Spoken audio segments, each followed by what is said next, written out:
broadcast. Please wait. This thing will eat up your tires if you're trying to push it hard. That right front's going to get ate up. Are you still running lap? Yeah. I'm going to try and run another lap. I couldn't get my audio figured out, so I can't hear anything. And at Atlanta, I need to hear when my tires are scrubbing.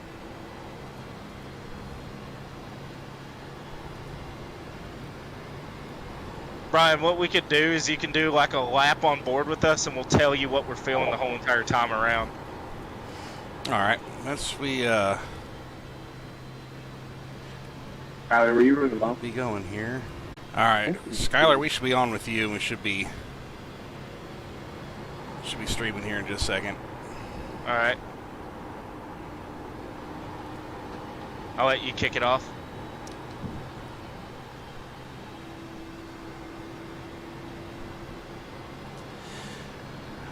Good evening from Atlanta, Georgia. We ride along with the number 47 of Skylar Carnes. And I know what you're thinking. Wait a minute. These one of the two guys that's too good to be racing here tonight, and you would be correct. However, for the practice session, we sent both Skylar and Johnny Rocket out. We have them turn some laps. I was actually cheating there. If you look in the corner, we were looking at his driver inputs, so we'll hide that. We are going to have Mr. Skylar and Mr. Brugg in the booth with me, and be breaking in these new cars, the Xfinity cars. Skylar, what do you think about it so far? So far, it's definitely going to be a difficult track for these drivers to tame.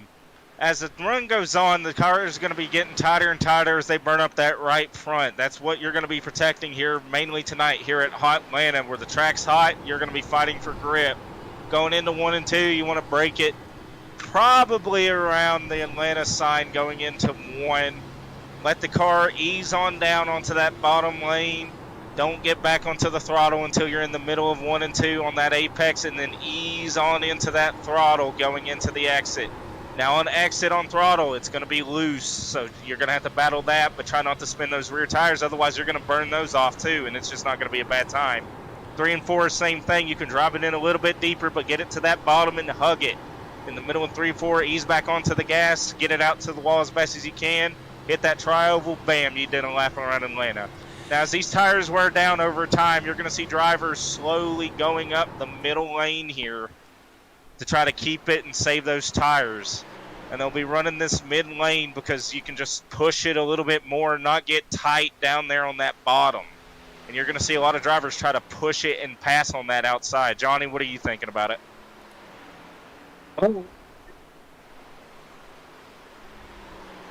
Uh-oh, we may have lost Johnny to the nether regions. Oh, not the nether realm. Oh, it gets them all. I'm just trying to break. Can you guys hear me now? There we go. Got you, Johnny. All right, I had to pull off the track. Sorry, guys. But yeah, track temp is definitely hot. Temp is at 111, 88 degrees outside. I'm definitely sliding around, having trouble keeping the car under me. But the setup feels tight to me for some reason at the same time. So it's snappy loose. It's going to be hard to control. It's going to be very interesting to see who can handle their car tonight and escape the trouble that is bound to happen. Yep, Atlanta is still going to be the same old Atlanta. Greasy. It's like a cheese grater. Slides all over the place. Very few things good ever come out of it. Tonight also, No Toad Racing League. This is a fundraising cash grab is what I'm calling it, because it just sounds weird, and we all know that I say weird things. So basically tonight we've had drivers donate in, and of those donations, if one of those cars win, they're going to get a cut of it. Actually, I believe that is the top 3 will get a cut of it, but of course, you know, win or go home. Nobody cares about who's making what for second or third place.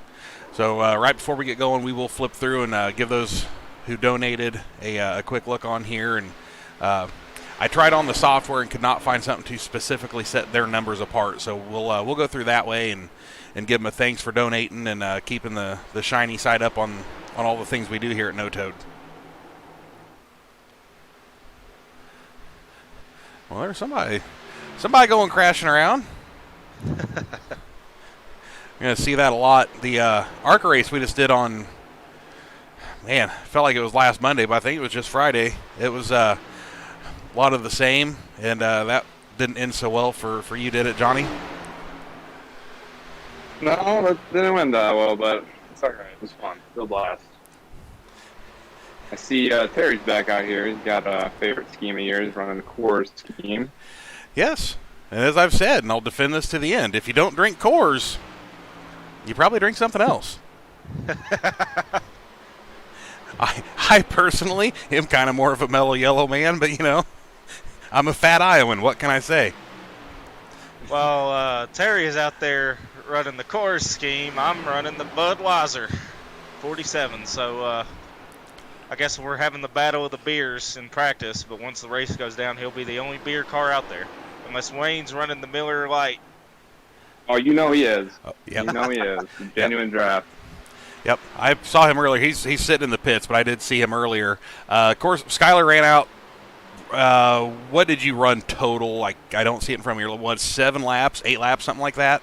I did a 12-lap run. My tires are sitting at 95, 96 on the right sides. Fuel was only about 4 gallons down, so we're probably estimating about a 40-lap run on the good with fuel and tires. You can save them in pretty well. Off of a 12-lap run, I've only used 5% of my tires. So it all depends on how everybody drives it here. Well, you was within a well, actually just a best here. There was a 3170 that Sid set. Sid Kashishi in here in the Ruby Tuesday. Why Ruby Tuesday? I fully expected to see a PBR scheme. 3170 for him. You came out with a 3172. We'll see how it goes here. Once you get me in the wheel of a car, it's hard to put me down. I'm trying to beat it still. And Johnny pulled out a 7th with a 3184, so then that was just a handful of laps too. The point I was getting to. I was struggling.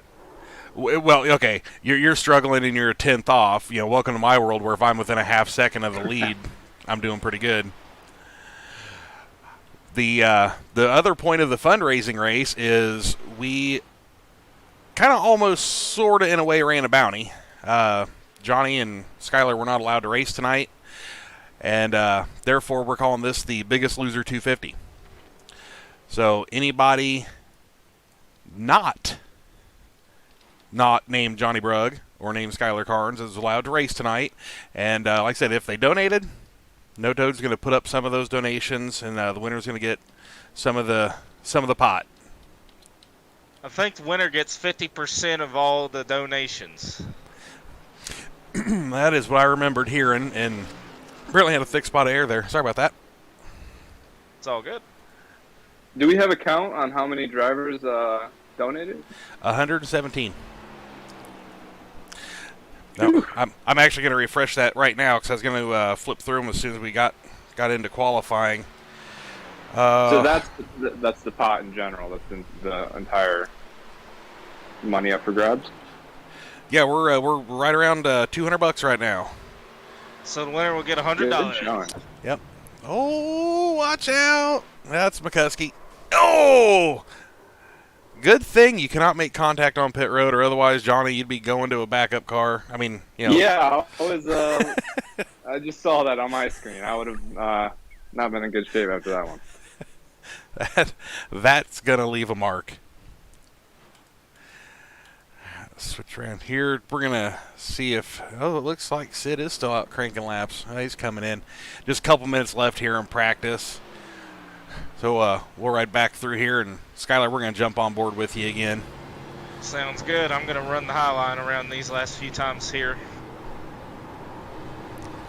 Try to run a Larson line in 3 and 4. We'll see what improves from here, running that top lane. Nope, I gave it a Darlington stripe. Now, these Xfinity cars aren't quite as fickle as the ARCA cars for this kind of stuff, though, are they? No. This is why I like the Xfinity a little bit more, is you got to finesse every little bit of this car going around the track. And one thing that Johnny said is true. most of the time at all these tracks, the Xfinity car is going to feel really tight. But depending on how you drive it, you like to get on the gas more like me, you're going to be loose in the middle and on exit. Yeah, that's what I like to call snappy loose because it feels tight and then all of a sudden it spins on you. It's my least favorite kind of setup to drive, so it's definitely a handful. So you got to find that perfect sweet spot of not too tight but not too loose but just right. So you're going to be Goldilocks on this track tonight, trying to find that perfect temperature porridge. All right, let's go ahead and pull it down and get out of the car and get ready to rock and rumble. And this is where having you guys that actually know what you're doing, because to me, these cars almost feel like if you try and drive them in too deep, you're going to just watch the nose smack the wall. But if you get in and get off early and try and get in the gas, like you're saying, you're just going to loop it and back into the fins. They really seem to respond to how you enter the corner. Mm-hmm. So every little bit that you do with these cars matter. Your entrances into the turn, where you brake, where you get back on the gas, and your wheel input. It all matters. These cars really like to eat the tires as well. So a higher steering ratio is key if you want to save tires here, especially at these 1.5 miles and these old concrete tracks that just love to eat them up. Yeah, I would back up the entry too, help save your tires. Like I said, entry in my opinion is most important, especially in these cars. I'd say slower and faster out is the way to go.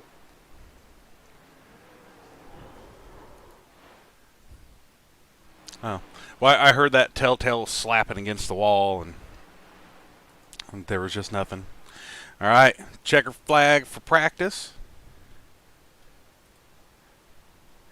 So here's the race info here. This is the NTRL, No Toad Racing League, the Xfinity Series. We're doing a fundraising cash grab race. 87 degrees. I would call that partly cloudy skies myself, but, I'm not a meteorologist. I just play one in Iowa. This is the biggest loser 250. Atlanta. I mean, this is the, I guess, now old configuration. What do you guys think about the new style Atlanta we're going to see? I'm definitely not looking forward to having it as a super speedway configuration. I personally think we could have dealt with just a new pave on Atlanta to try to fix that. But I do think, it'll be something different. It'll turn turn heads for a little bit, but if it doesn't produce good racing, then it might personally kill off the track. Yeah, I'm always a fan of increasing the banking, but narrowing the front stretch, I'm pretty sure that's what they're doing, and the corners. It's already a narrow track, so you're not going to get a lot of 3-4 wide racing available at that point. So we'll see how it plays out. I mean, you can't judge a book on its cover, and definitely can't really know how the racing's going to shape out to be until they run a race there. But we'll see how it goes. Yeah, I'm old, so they could have made it back to the true oval, and I'd have been happy with it. But there's a lot of good races at this quad oval for a lot of years. I'm kind of with you guys. I really would prefer it not be changed.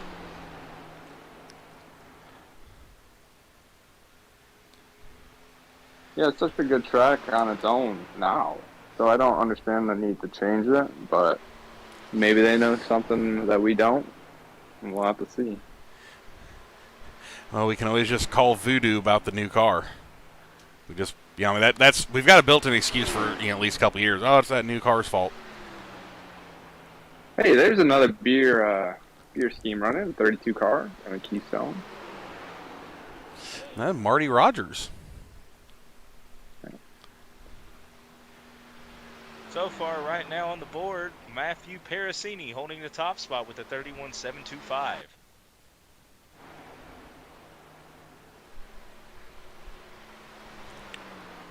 Definitely think Matt is going to be one of the favorites tonight. He gets around here very well.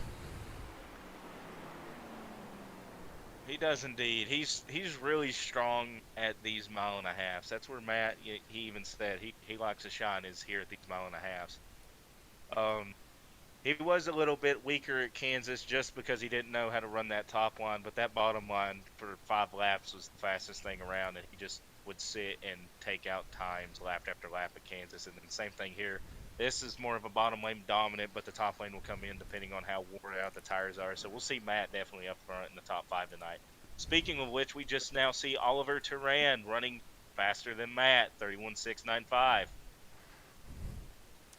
And this has been, I mean, I don't want to call him a nuisance. I mean, he's been doing great, but he has just been eating up everything in ARCA. He has been up front. I mean, honestly, he looks like you guys. You know, to us slower guys like myself, it's like, oh, great, another one of them aliens. Yeah, I don't want to jinx him either, but he's also turned a ton of clean laps. I think we ran our recruitment race in the ARCA series here last week. He was the only car to finish on the lead laps that had 0 X's. So that's super impressive too. He's kept up a good pace. I mean, he's the only one breaking into the 6/100s here. So it's a good lap. Yeah, absolutely. It's just a screaming lap. Actually, it's kind of buzzing around through here. Just the I rating in general, which, you know, I mean, especially with guys who just run league and that, it doesn't make a ton of difference. But like the top 5 here, you got a 1700, a 1300, a 1600, a 3200, and he's close enough. We're gonna call him 2100 in the top 5. So I mean, you know, there's a huge gap there, and you know they're all right on top of each other time wise. Well, you know, I rating can be a decent reflective of skill, but sometimes you gotta take it with a grain of salt. Some of these guys race like way more league events than they do official events, and they perform way higher than what their I rating may show. Mm-hmm. Yep. That I'll definitely say, because I'm one of the guys that just love to run leagues more than official, and I think I pick up my speed more of just seeing all the fast guys in these leagues, running with them week in and week out. You learn a little more tips and tricks than just with one person out in public, because he could have just had a better race than you on that time. Yep, absolutely. So here, the top 12. Oliver took the pole. We've got Matt right outside. Mr. Hamilton is running in 3rd. Kendall Kerr in 4th. Michael Redding is in 5th. Mr. McCuskey's going to take off in 7th. Old Jason Sticky Fingers Benson himself starting 7th. And Sid, he should have had a PBR beer scheme, starting 8th. Dustin, the Canadian Barton, is in 9th. Gary, the Sarge, the guy that's going to probably make sure you guys never have to listen to me again on a broadcast after this, starting 10th. Cougar, Terry Fullwider is starting back up with us again, starting 11th. Alex Goff is in 12th. I'm going to jump through as these guys actually grid, and I'm going to get some shots of them with their driver info and give these guys a thanks in no particular order. This is just honestly how they're showing up here on the screen. So if I can get, I don't have my first guy. Well, how about we go right here? No, still nothing.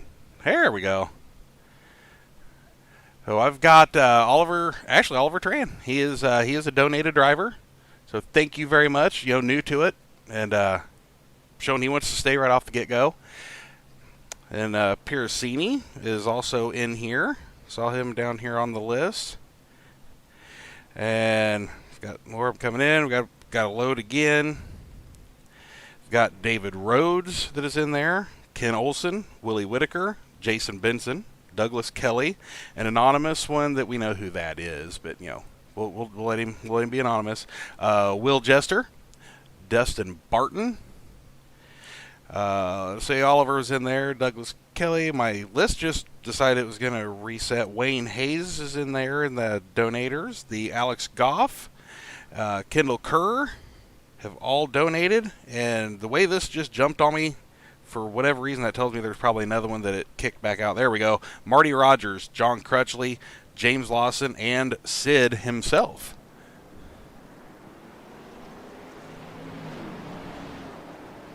Good list of donators. Yeah, real strong. That's, you know, No Toad's always been a very strong league. I mean, yeah, I'm fairly new to it. I know Brugg came in when I did. We're only in a couple seasons of it. But Skylar, I think you've been around here a little longer than us. But from what we've seen, it's been nothing other than just just a great group.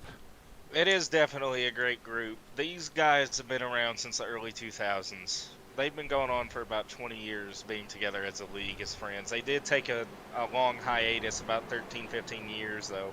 But when they came back, I joined with them on NR 2003 back in 2020. They started back there, and I told Rafter, maybe we can try to switch them to iRacing whenever y'all could afford it and do it. And once they did, we made the merge. I joined later on again. I had to take a hiatus from the league, but just nothing but great guys came into the league and just improved the league from on. And we just keep going up from there as we're about to take the group. And there we go. Ooh, Oliver had a great start on that. Yeah, he did. Up around here when we do something like that, drag racing. Someone's going to the inside. Don't know if the caution's going to come out. Already around on the infield. Looked like he got clipped on that on the start there. Well, we'll give him a second to get righted here. And we'll check the replay. Dustin Burton just all of a sudden got loose going into the quad oval. Well, Dustin, where did you go off? Oh, boy, that... let's see if that had anything to do with it. Well... I'm not seeing if it's damaged enough to use that fast repair yet. These guys do have one fast repair.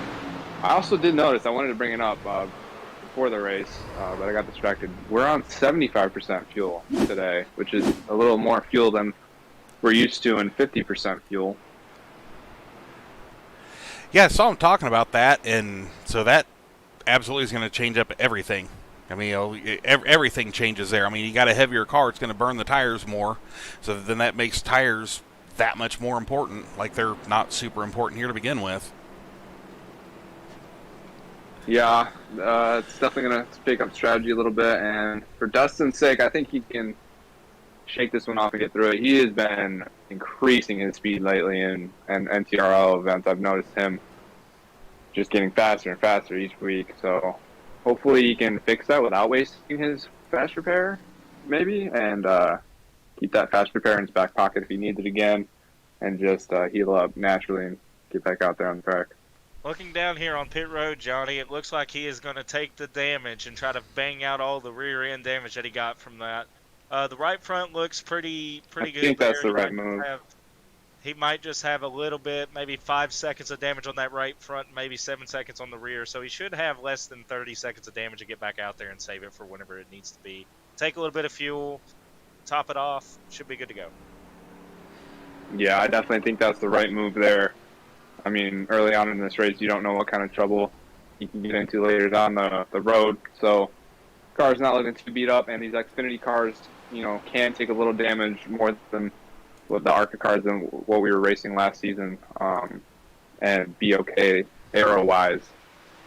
So hopefully he will bounce back and be fine after this. I was trying to pull up and see how long he'd been on pit road, but apparently just wants to do that for the lead group and not just a particular car.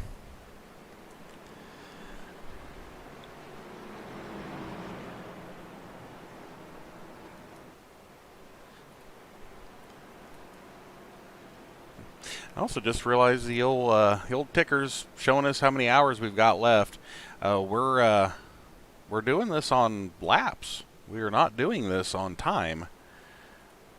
Try and flip-flop these, and there we are. We're working lap 4 of 166.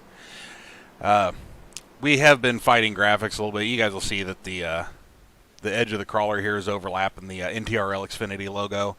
It's just something we've been kind of fighting. It's blame your broadcaster for that one. Kind of new into this. We kind of got in here, and life gets in the way of trying to learn some program every now and then. So I'm sure we'll have a couple hiccups. I'll apologize up front for those. On my screen right now, the screen looks great, so hopefully it stays that way.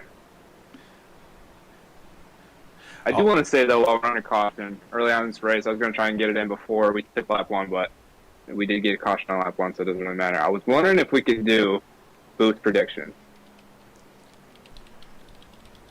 each of us pick who we think might come out on top here. I think we could do that right now. Have a booth protection at the start of the race, and Yeah, then let's reevaluate gambling a little and do bit. it there. So Yeah, I like that. I'm I'll definitely let you guys go looking first. I'll go last. I'm definitely looking at the 24 and the 30 of Matthew Parasini and Kendall Kerr. Kendall Kerr has also been an amazing You gotta driver pick one, out. Skyler. I know. Those are my You gotta two that pick I'm one. looking at, but out of one Leave of some of the rest of us. out of both of them, I'm going to have to lean more towards Kendall Kerr. He's definitely been fast around these mile and a halves. He knows when to save his stuff, and he definitely has a very good fuel strategy. And tonight's definitely going to be fuel and tires both. So I definitely see him coming around and being in the top 5, maybe even getting the win. So I'm hoping he gets a win here. That's a good pick. Coop, how you feeling? Well, and I know it would just jinx him, but he was fastest in practice. I think Sid may have something for him. I think we may be looking at a Sid Kashishian kind of night. He runs those 87s. He runs the car tomorrow cars still. I think it might pay off for him. That's a good pick. Both of those guys were going to be some of the names I was looking at, but since you guys picked those names, I'm going to go Oliver, and we're about to take the green. He's sitting on pole right now, so taking the green out right now. We'll see how he can do it, but my bet is on the 002 car. It may very well be a safe bet. Already had some trouble in the back. One of the cars hit the wall, spun into the tires a little bit, and hit the auto. That was John Barton. Jumped to the pits. Canadian brothers are not having luck here tonight. No, they are not. Start for the Bartons. We got a battle for the lead, though, while this is going on. Battle for the lead coming into 1 through the quad oval. We have Oliver leading Kendall Kerr. Kendall Kerr looking on the inside. Not going to be able to make her stick because they come back around to head down the back straight.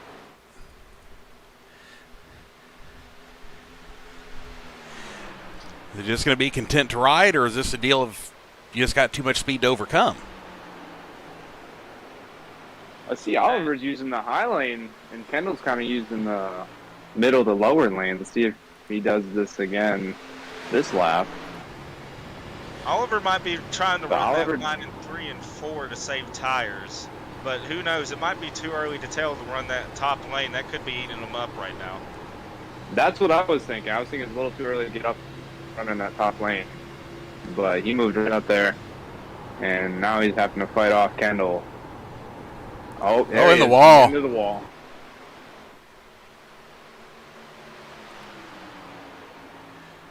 Oh, he's going to take that spot easily. Now he's Hamilton's trying to make his ground on Oliver. Well, it looks like Kerr is going to just try and just check on out. Yeah, Kerr definitely took advantage of that. There's no good reason not to, but that little Oliver's in the wall again. Was he? Oh, he hit hard enough. Now he's got some damage. My pick is struggling. Oh, the broadcaster curse. Sorry for that, Oliver. I had to pick you though. You guys left the pole sitter unpicked. I gotta pick the pole sitter.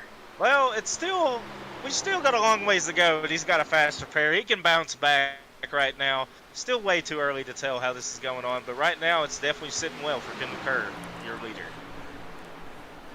Got a nice, comfortable 0.3 of a second lead and a second of everybody else. That's get out there and just cruise and run your laps kind of speed. I'm not real sure what. Bill McCuskey's trying to. Is that McCuskey trying to make his way on Oliver? There's McCuskey. Yeah, he's working in on him. The iRacing switching around what it thinks is exciting versus keeping eyes on everything is two different excitings usually. Switch here and try a little wider shot. Everybody running around. Matthew Parasini, your second place qualifier, is now dropping back down to 8th. He is slow, or 9th now. He just lost another position. to Sid Kazishian. No. It seems like he is falling back. He might be trying to save tires and letting everybody else burn them down and pick them up on the long run, or he might just be doing something else with fuel. Yeah, my guess is saving tires. I mean, it is Atlanta. If I were running this race right now, I'd be trying to save tires. Track eats tires up. So I think that'd be the smart move, especially with 75% fuel. These guys can run green longer now. So we could have some long green flag runs. And you're going to need those tires in the long green flag run. So keep an eye on that and see if that is what he's doing. And if that's the case, if that's the strategy that works. Doesn't want to drop back too far, though. Well, and how do you guys gauge that? That's personally one of my issues. I will sit there and try and just ride back and save tires, and next thing I know, I'm beating feet to try and get back ahead of the leader.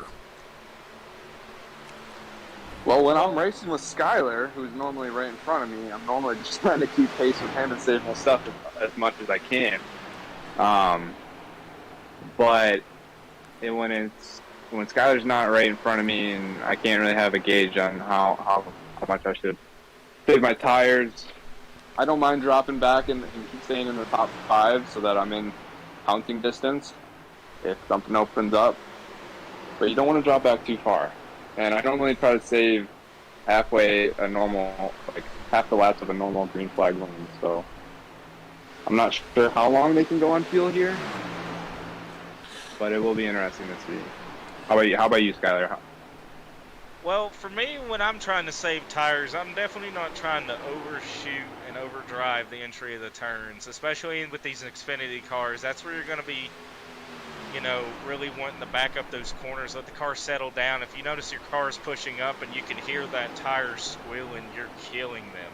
So you just got to slow down your pace. That 31.6 that Oliver ran is definitely not going to be race pace. That's going to be killing your tires pace and very good short run pace when it comes down to a 5-lap shootout.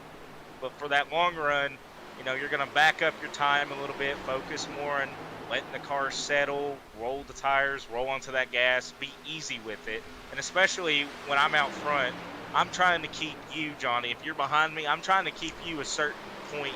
I'm not trying to gap you too far, and I'm not trying to let you get too close to me. I'm trying to keep you at a certain point, about 0.4 back, where if you try to push, that means I'm going to push a little bit more to keep you at that point, to keep you pushing, and then eventually I'm going to gap you because you burnt your stuff up thinking that you're catching me, when in reality I'm just holding you.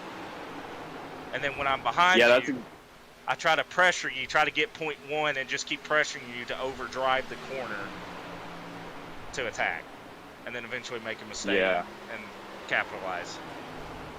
That's exactly what I do too. I use my relative. I try to say whether I'm in front of you or behind you, I try to keep a 0.5, so half a second within you, because I don't want to get too ahead, and that means I'm pushing my tires too much, and I don't want to get too far behind. I don't want to stay in attacking distance if I'm behind you. But the number one. Got a caution out. Marty Rogers. The Keystone R. Oh, man, we've all done that, haven't we? Oh, man, Wayne got a piece of it. Oh, beer on beer violence. And we jinxed the beer scheme tonight, too. Yeah. Just need to stop talking. Yeah, oh, man, there's just not a real good look of that. Let's switch this over. He's up there doing that, and there's just nowhere for Wayne to go. So, doing what he can do. He's just helping him get out of his way. Be gone, Keystone. The front stretch is so narrow as is. I don't know why we need to narrow it down even further. It's hard to get through there. That right there and Charlotte, just alike, are by far and away the scariest tracks that I've ever raced on here, because it seems like the cars are too wide to fit. Like it just, I never have thought that I was going to be able to get through and make any sort of attempt at getting through without just destroying everybody. It makes me completely nervous. All the front runners are staying out. Well, very interesting. Do we have a tire count? How many tires do these guys have? How many sets of tires do we have here? That I am not sure of. That is a fair question. These guys are going to get eaten up on this restart, though. That was a decent green flag run. All right. And the guys that came down pit road are just going to be fresh and fast. Yeah, so it looks like the top 6, Benson and Sargent, are going to be the first 2, but that's going to be the 4th row back. They have a pit stop time on them. So everybody else, that's going to be Kendall Kerr, Eliana Hamilton, McCuskey, Oliver, Jester, and Wayne, which Wayne with damage on top of that. That might be... Yeah, that's almost hazardous to try and get around there, but we'll see if he can get it up to speed quick enough. Wayne has been better at saving fuel, though, lately, and that's his strategy, is saving tires and staying out on these cautions. Yeah. Here, I don't know if that's the right move. It might be better to come down and fix the damage. Yeah, I mean, look at that thing. It's beat up pretty bad.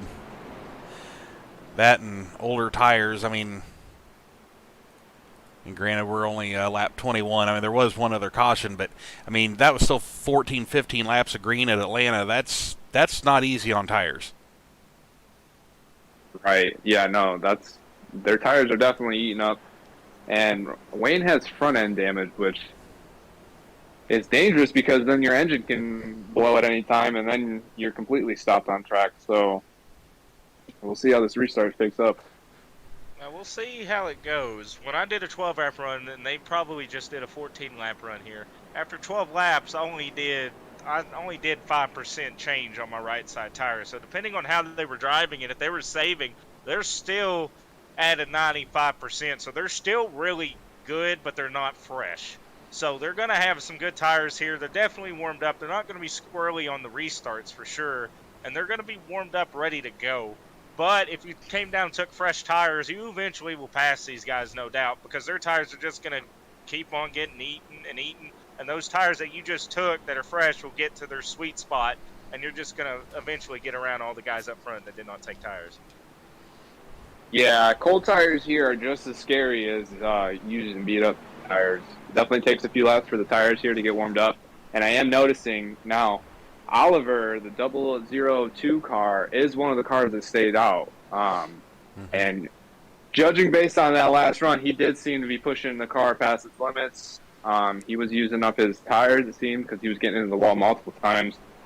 So we'll see how well his tires do on this restart. But it's looking a little dangerous here. I would definitely be a little patient if I were one of the guys with fresh tires behind these guys. Absolutely.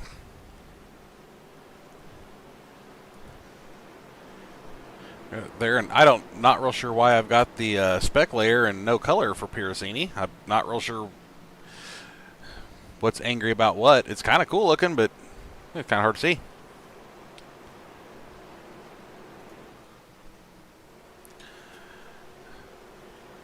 Let's see what we get here, and we got Coors and Miller and Mellow Yellow. Well, we're gonna have spilled drinks all over the course here if we wreck these things again. Green flag's out once again. Kendall Kerr taking. Oh, right turn! And there goes the 2 car. Oh, That took out a few.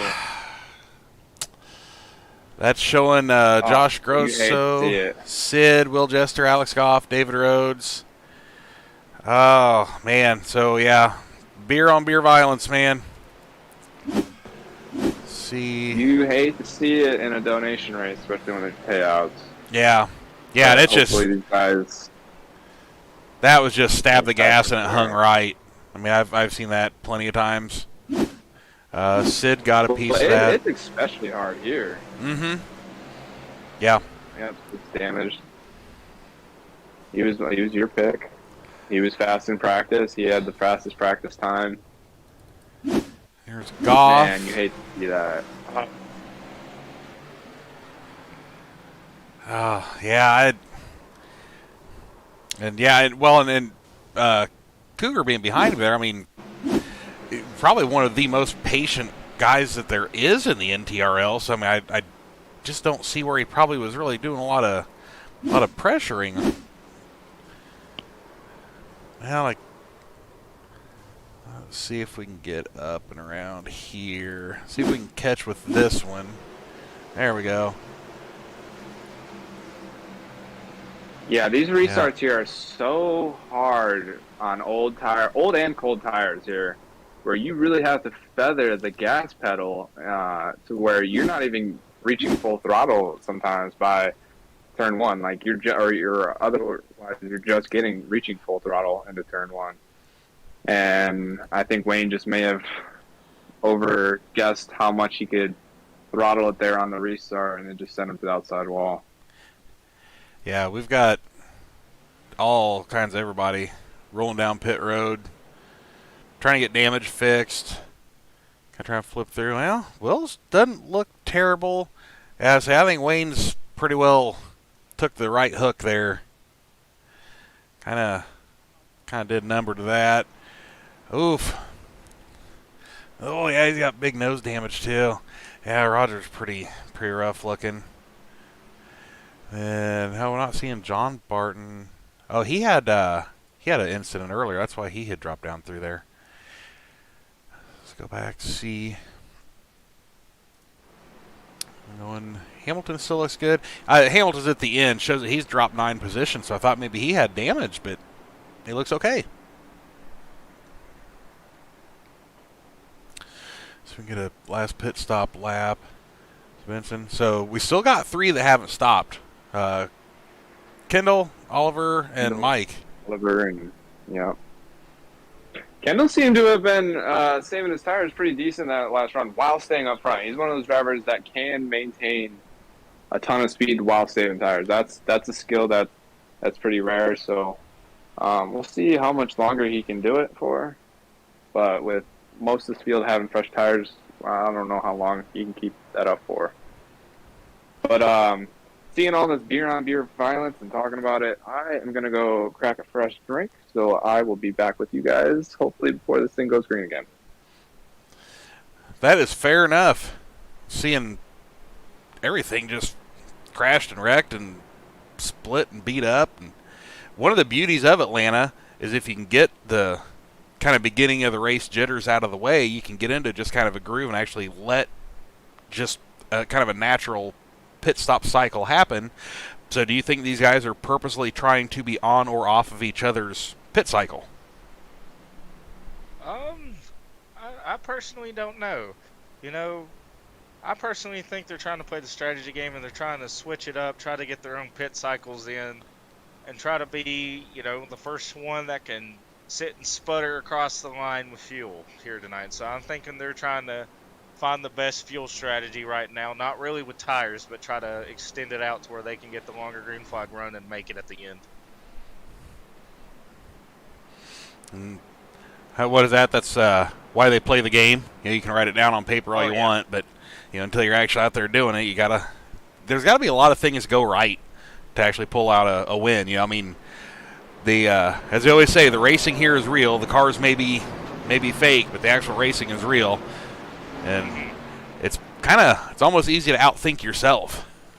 It definitely is. I always say every week, it's hard to get a win in league racing because you're not just racing against random people who most of the time in public lobbies is wrecking week in and week out, or wrecking every lap after lap. With no toes, there's a lot of green flag runs, surprisingly, and it's clean compared to a lot of other leagues I've run. And it's tough to win when you got tough competition in there week in, week out. People who know how to save fuel, people who are fast, people who are good at certain tracks, and other tracks they're a little bit weaker. It is tough to win. You got to have the skill, but you also have to have the luck of the night as we're going back green. And they are off. John Barton actually was in the chat saying that hooked it right on a restart and spun it out, and so he just went ahead and parked it. In his words, these cars are scary to drive tonight. They were scary.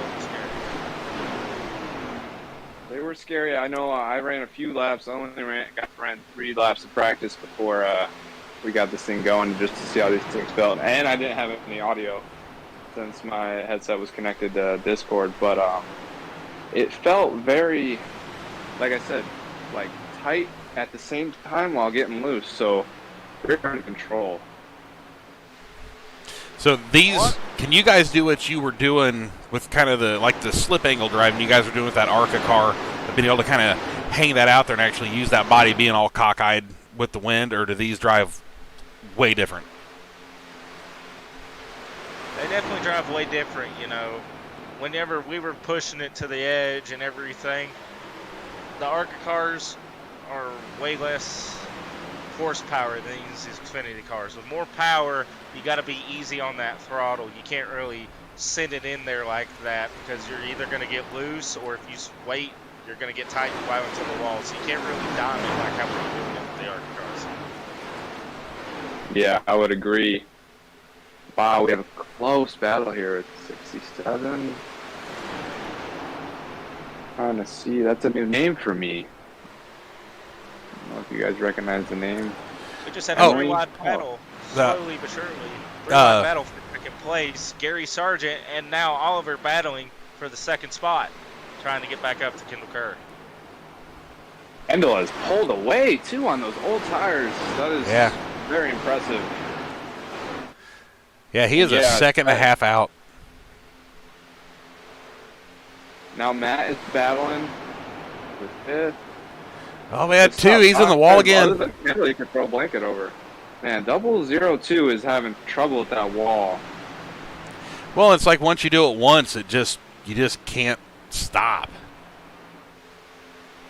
I am seeing on my screen on iRacing there are quite a few bit of marbles up on that higher lane, and that sometimes will shake your car around up there and suck you into the wall. So I don't know if running the high lane, especially right now, would be worth it. But he seems to want to stick to that high lane, and it's punishing him.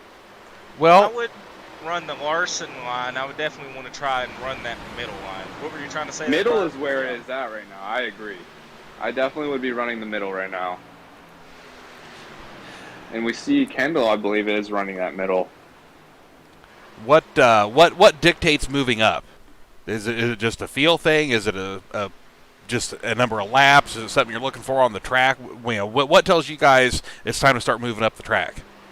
Well, it all depends. For me, if I put a lot of laps down in the track and everything, I know that the track will change as the time goes on. If it's a multi-groove track especially, you're going to find speed at the bottom. Of course, it's the shortest way around. But eventually, as that a lot of rubber comes in and everything, the track's going to change. That groove is just not going to be fast anymore, and you're going to eventually want to move up. So it all depends on the feel and how the tires really feel too. Once you start getting really tight on that bottom, you're wanting to push up. That's when I'm saying, okay, the bottom, I'm losing a lot of speed here in the bottom. I'm losing tenths, hundredths to the guy behind me. I need to try to do something to figure out what I can do to keep from losing time to the person behind me. So then the next turn, I'll sit and run the middle lane. If I see, okay, I gained a little bit of time or I kept the same amount of time, I'm going to try to do it in the next two turns. And if I don't see anything, then, you know, we're going to be running the mid lane from then on out. And it all depends on feel for me. And it didn't pick up. Apparently we're having a no harm, no foul here, but that was Goff that bounced it off the wall. Looks like they're going to have to chew some bubble gum and try and stick them body panels back on in the right spot. Mm-hmm. Oh, the hard hit. Yeah. Now, no, Johnny, you were asking earlier about the 67 car. That is Emily Urias on a Sunday night league that I run with Cup Cars. She runs in that. So I sent her an invite. Actually, I do recognize that name now. After I looked at her first name, Emily, I do remember because I was interested in that league too. So I've seen her in there. She's an admin, right? She's more of a moderator, and she just recently started iRacing. She just recently hit A-Class not too long ago. So looking here as a rookie driver, doing a very impressive job for her first few months here on iRacing, making A-Class. Yeah, it's good to see a new name out here being competitive and racing with these guys cleanly. But Yeah, back to the picking the groove. You can see when the track darkens up and you lay too much rubber down, it gets too much grip, and that's when you start running a little slower. That's normally when it's time to start looking for other avenues. So you guys are managing to run as fast as you do and keep track of your lap times? I would say I look at my previous lap and I know just based on feeling if I need to push it more or save a little more for my tires. Now, for me, I don't know what Tyler your plan is. all depends on who's spotting for me. If Josh is spotting for me, I don't have my lap times going in my ear. But if I don't, if Josh isn't spotting for me, my lap times come from my spotter, the Jimmy Johnson spotter pack, and I have it to where each lap it tells me my lap time. And so whenever I constantly hear my lap time getting slower and slower every lap, that's whenever it's time to figure it out. Now, if I'm trying to sit and run a pace and I'm hitting, say for example, a 32.2. If I'm consistently hitting a 32.2, I'm not going to change anything. But if I just go from a 32.2 to a 32.4 after one lap, it's time to try to make a little minor adjustment, trying to get around the track, try to get back in the rhythm, maybe move up a lane. You guys are keeping track of a lot of stuff going on. Rhodes is slow on the back straight. Did he just come? It's not showing that he came out. Looks like him and another new name that I'm not familiar with is sitting P2 right now. Joshua Grosso. Or Grosso. Sorry if I'm butchering that name. But he's having a good run, and looks like he might be slowly catching Kendall. But yeah, what happened to David? Well, I'm not sure. All it's showing me here is looks like Wayne has passed David for position 17. Definitely has some rear end damage. Well, that's it showing. Looks like he has some rear end damage. I do think David had rear end damage from that caution, from the wreck that Wayne caused on the restart, because he did get tapped in the rear. Yep, he was coming in. He's coming to make a pit stop, so that must have been what cycled him out then. Right. Maybe he's just sitting on that fast repair then, expecting to use it later, potentially later. Yeah, that's what it looks like. Reaching lap 41 though. Well, and there again, I mean, so many of these things are subjective, but how late is too late? I've been bopped around by lap 30 or 40, used just a handful of stop and goes to get it as square as you can without burning your fast repair. Get on the last pit stop, I'll do my fast repair, head back out, and you can, every single time I've done it, I end up in a wreck that completely destroys my car. So, I mean, do you always just save that fast repair? Do you just use it and hope for the best? I mean, what do you do in a case like what David's got himself in? Well, we'll put it this way. Go ahead, Skyler. Okay. So what I like to do is, it all depends on the damage and at the track. If you have under a minute's worth of damage and you have your RPM still at 2,000 at a short track or a mile and a half or a mile and below, and then you're under a minute worth of damage, save that fast repair. You're still going to be very competitive at those tracks. Your aero is not important there. But if you, say for example, you're at a mile and a half like this, if you have over 30 seconds worth of damage, then, you're starting to look at some aero performance. You're going to be slower on the long runs and in turn lose more and more time. So that's where you play 50-50.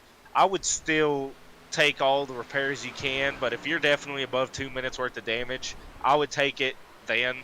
But you always want to try to keep that fast repair in pocket just in case you have a 10-lap shootout at the end and you get junked. You're still in it. Hamilton just made a pass for second place. He seemed to have maybe saved his tires quite a bit. Let's see if he can catch Kendall here. He just passed Joshua for second. Oh yeah, just down low, beep beep, see you later. Hamilton's another one. He can save tires really well. He comes into speed quite a bit late in these runs.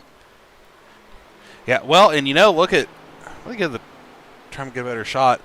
Look at the right front. Yeah, that 23's got damage. So, I mean, that little bit of damage, how much is that hurting since there's nowhere to hide in the air?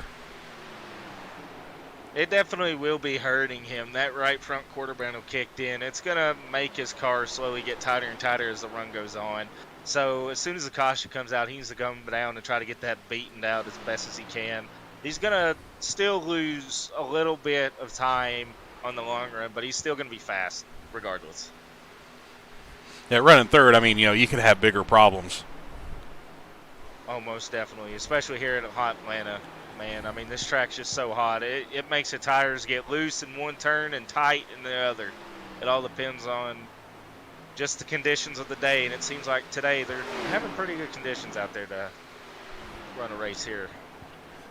Yeah, there is, as we like to call him. The car is doing good for having that right front damage.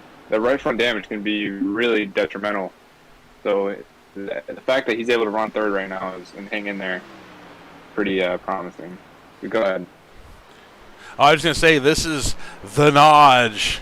John Crutchley, world-renowned vegan, Looney Tune lover, and subject of the old Sticky Fingers Benson. He likes to make GIF files of his car going up and a whole bar full of people cheering. And that's all for his friends over in Europe cheering him on each race. Yep, absolutely. He's got a big contingent. I think of all of us, Nodge is maybe the only one of us that actually has fans. Yeah, Nodge has a big following. Yes, he does. He gets all of his buddies to tune in to the races, so I that's definitely awesome know. to see. Whenever I sponsored the Redacted 150 in Michigan, we had a bunch of my VR friends. They all got into a world, and we probably had 25, 30 people sitting in the movie theater world watching the stream that night.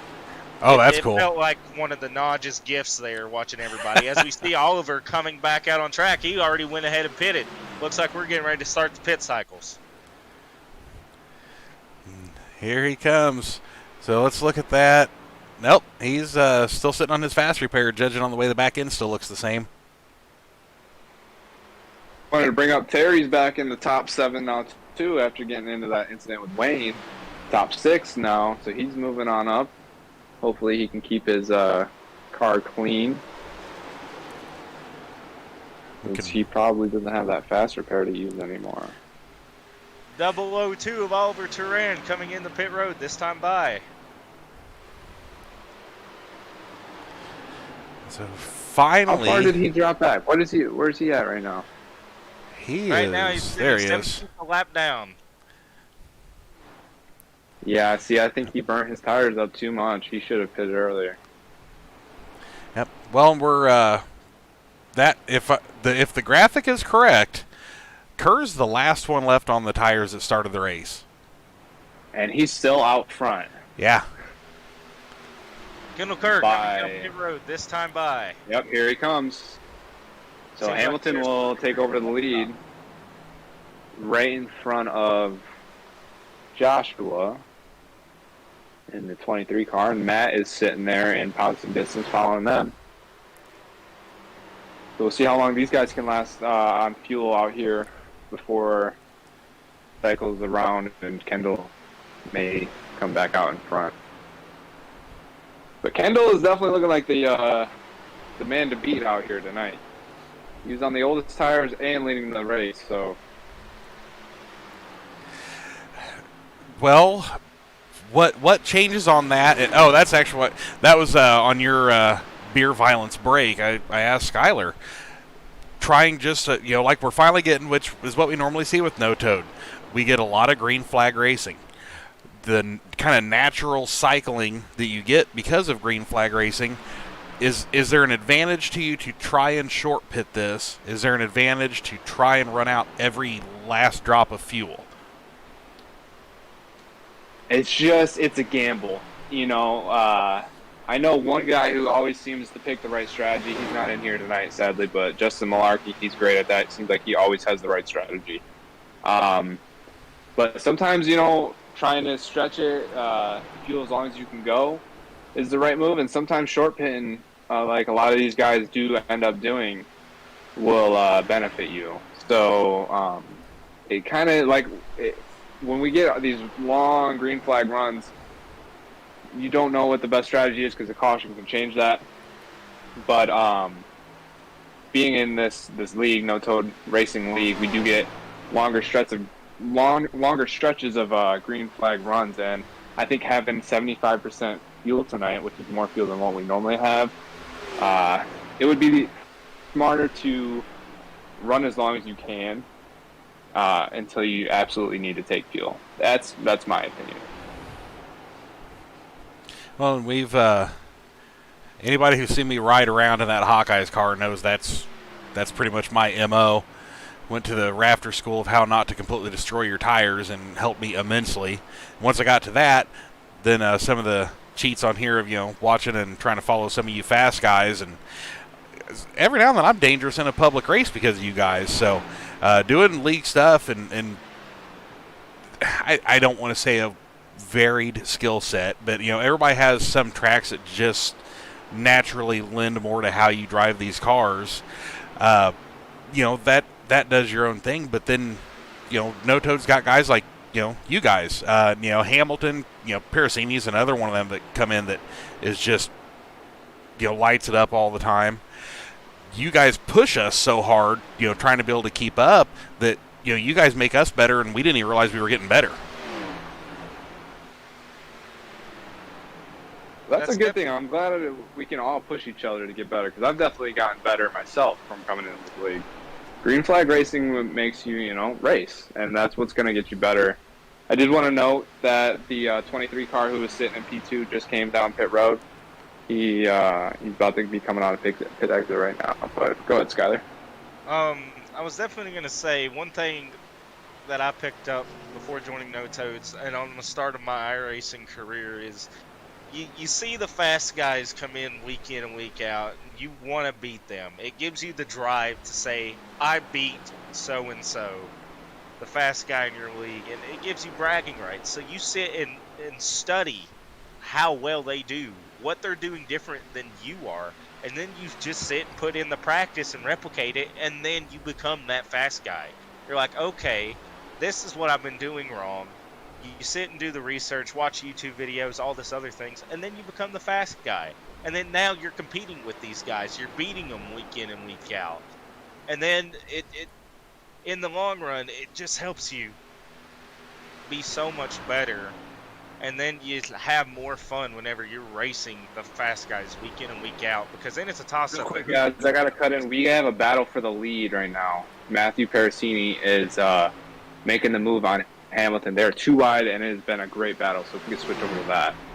I definitely have been watching it so far, and it seems like Ileana's tires are slowly getting to him. Matthew's long-run speed is definitely showing here, but how long can they stay out now? I know they pit before Kendall Kerr and Oliver did, but still, once they go into pit road, your leader once again. Kendall's going to come around.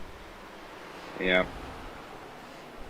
Yep. So it looked like Hamilton might have burned his stuff up a little bit, and Matt is on the tire strategy that we did expect him and suspect him to be on early in this race when we saw him dropping back. So he now takes the lead, and I believe that's the first time he's out front. Has been the first time tonight. Yep, working lap 41 on that set of tires. Definitely the first time tonight. Definitely not the first time he's been out front in general, because he is definitely one of the faster guys that knows how to lead laps. And like you were saying too, Brian, certain drivers have certain tracks so where like how in the hell they do it. Like for me, coming in the road course racing, it's like how do certain people do it? I still don't have a full grasp on it. Like it's still tough, for certain people like Ileana Hamilton, Kyle Gretsch, and soon to be Davey Hendricks whenever he gets into this league. They are road course specialists. They will sit and just turn and burn. And you just wonder, how in the world do they do that? Speaking of which, looking here comes, I don't know, did Mike McCuskey? Yeah, Mike McCuskey pit. Never mind then. Mike McCuskey's a lap down. He's taking his lap back, though, now. But Ileana's hanging in there. He's not too far behind Matt. Try to get a one more flip through here of our donating drivers while we got everybody all stretched out, which we've been on Kendall all night. So we got Dustin. I was going for Sid, and they swapped on me. Sid's still a little beat up. It doesn't look like he's used that fast repair either. Well, we are only 62 laps in. We have 166 laps race going on, so not even halfway yet. And that might be the right move if he's not a lap down. And he's looking like he's the second last car to be a lap down. The old on Old Spice definitely is feeling old on James's car. That poor car looks like it's seen better afternoons. Oh, Wayne's is looking like the morning after too many Miller Genuine Drafts. So he's obviously sitting on his fast repair. Oh, then just about lit up Skylar's car. That would have been about par for the course. All right, so let's pull our pits back up. Our last pit stop lap. So yeah, we're 43 laps in now for Piercini for what he's run on this link. 46, my bad. Yeah, Hamilton's at 42. I mean, Kerr, well, and there we go. Yeah, there's Kerr stopped, and he's 13 laps in. So, I mean, he's going to have at least 33 laps of a difference. So, of course, we got another 100 laps where we know what that actually turns out to. 20 seconds behind. 20 seconds behind right now, so we'll see how fast he can make up that time. Well, the pit lane time in total for him was 44 seconds. And you see the last pit stop for Piercini was 39.9. I mean, that's a 5-second difference. Yeah, I wonder if he may have passed his pit stall and had to back up or something. Maybe locked his tires up, trying to break in and get into his pit. Yeah, that's one thing I wish, and actually we may just have to make some stuff for, is make a kind of a complete pit road camera. Just kind of cover it end from end. And 24 is coming in. There it is. Leader is pitting. Yeah, Ileana's going to stay out. 71 is going to stay out. Look at Terry getting back in the top 5. He's going to be coming down pit road too. Followed by Will Jester, who's also making his top 5 appearance, having a good race. Kendall obviously is going to stay out. He's got the fresh tires. Yeah, 73 just announced over comms he is coming in this time. So here's what we realize. That was 44 laps, 46. Piercini here at 48. We've got 99 laps to go. So who's going to... That could, yeah. Well, no, oh, man, we're really clicking laps off. That run out... so yeah, you know what? 249 lap runs do this. This is I mean, in theory, this is a one-stop race now. Think about it, though. This could be, it could be a one-stop race. But that's 2 full green flag runs if it stays green, which is very impressive if it does, but I highly doubt it does. Not because of these guys' skill, but just because the track and tire wear here is just, it's going to send somebody into the wall and cause mayhem. There's that 73 rolling back out. So right now, Michael Redding scored as our leader. Where is his last pit stop? He's coming down pit stop. Here he comes. Pit lane right now.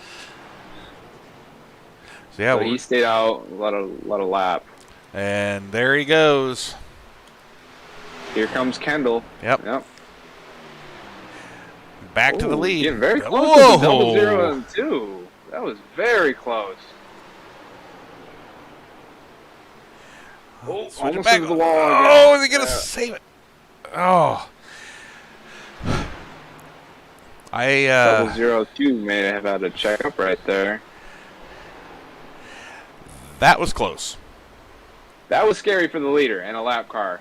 Yeah. It was a little more scary than I would have liked being the leader.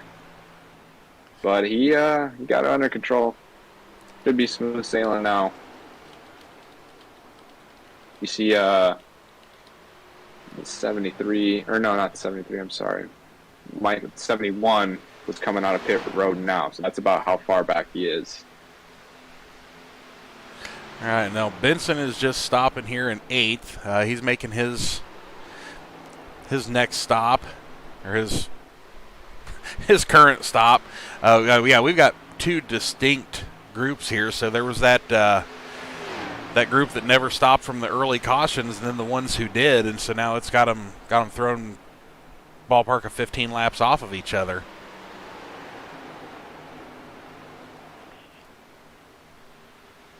Yeah, we've only got 6 cars on the lead lap right now. So this long green flag run is really shaking things up on all. Oh my God! The is high again. Benson, if you're at Benson, look at all these cars right behind. It's like a blanket. You could throw a blanket over these guys. Oliver's in there. Terry. Some of these guys on older tires. Some of these guys on newer tires. So I think they're trying to sort it out. There's Sid sliding up. Yeah, we got Terry is there. We've got oh boy, that's 74. We're 3 wide right now. Terry's taking it up the middle on the 71 and the 002, and the 002 is falling back again. So it looks like, I'm not sure how old his tires are, but it looks like he is definitely on some more worn tires. Now he did come in a little bit before Kendall Kerr and everybody else did come down. He came in probably about, I'd say, 5-10 laps. So he definitely has 5-10 laps more on the rubber compared to Kendall Kerr. Okay, I gotcha. Well, now, is that an issue of while you've got that damage, the body damage, and if, is it going to be, does that almost act as though you've got another, say, 10 or 15 laps worth of wear on the tires just due to the body not doing its job? I would definitely say that definitely adds into it, because he definitely has killed that right side, bringing in the right front and the right rear. So there's a lot of damage rubbing in on that right front, so you're going to burn it a little bit more compared to just normally driving it with a clean car.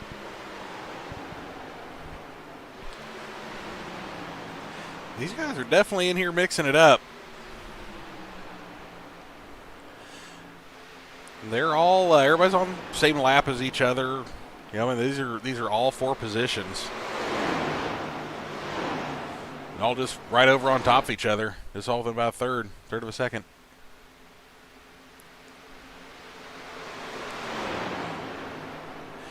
But I like watching that too. Watching Oliver there, you get these out of shape, and there again, this is a to me who's so at this. To me, that car out of shape feels easier to recover than like the ARCA car does. Is that a horsepower issue with it?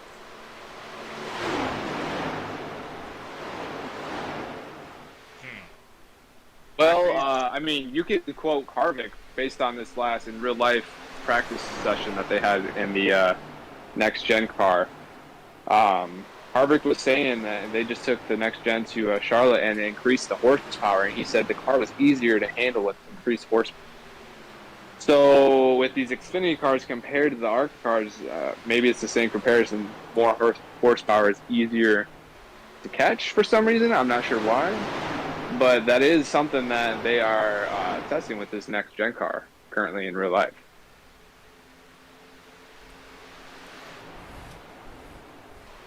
I wonder what we'll end up getting out of that.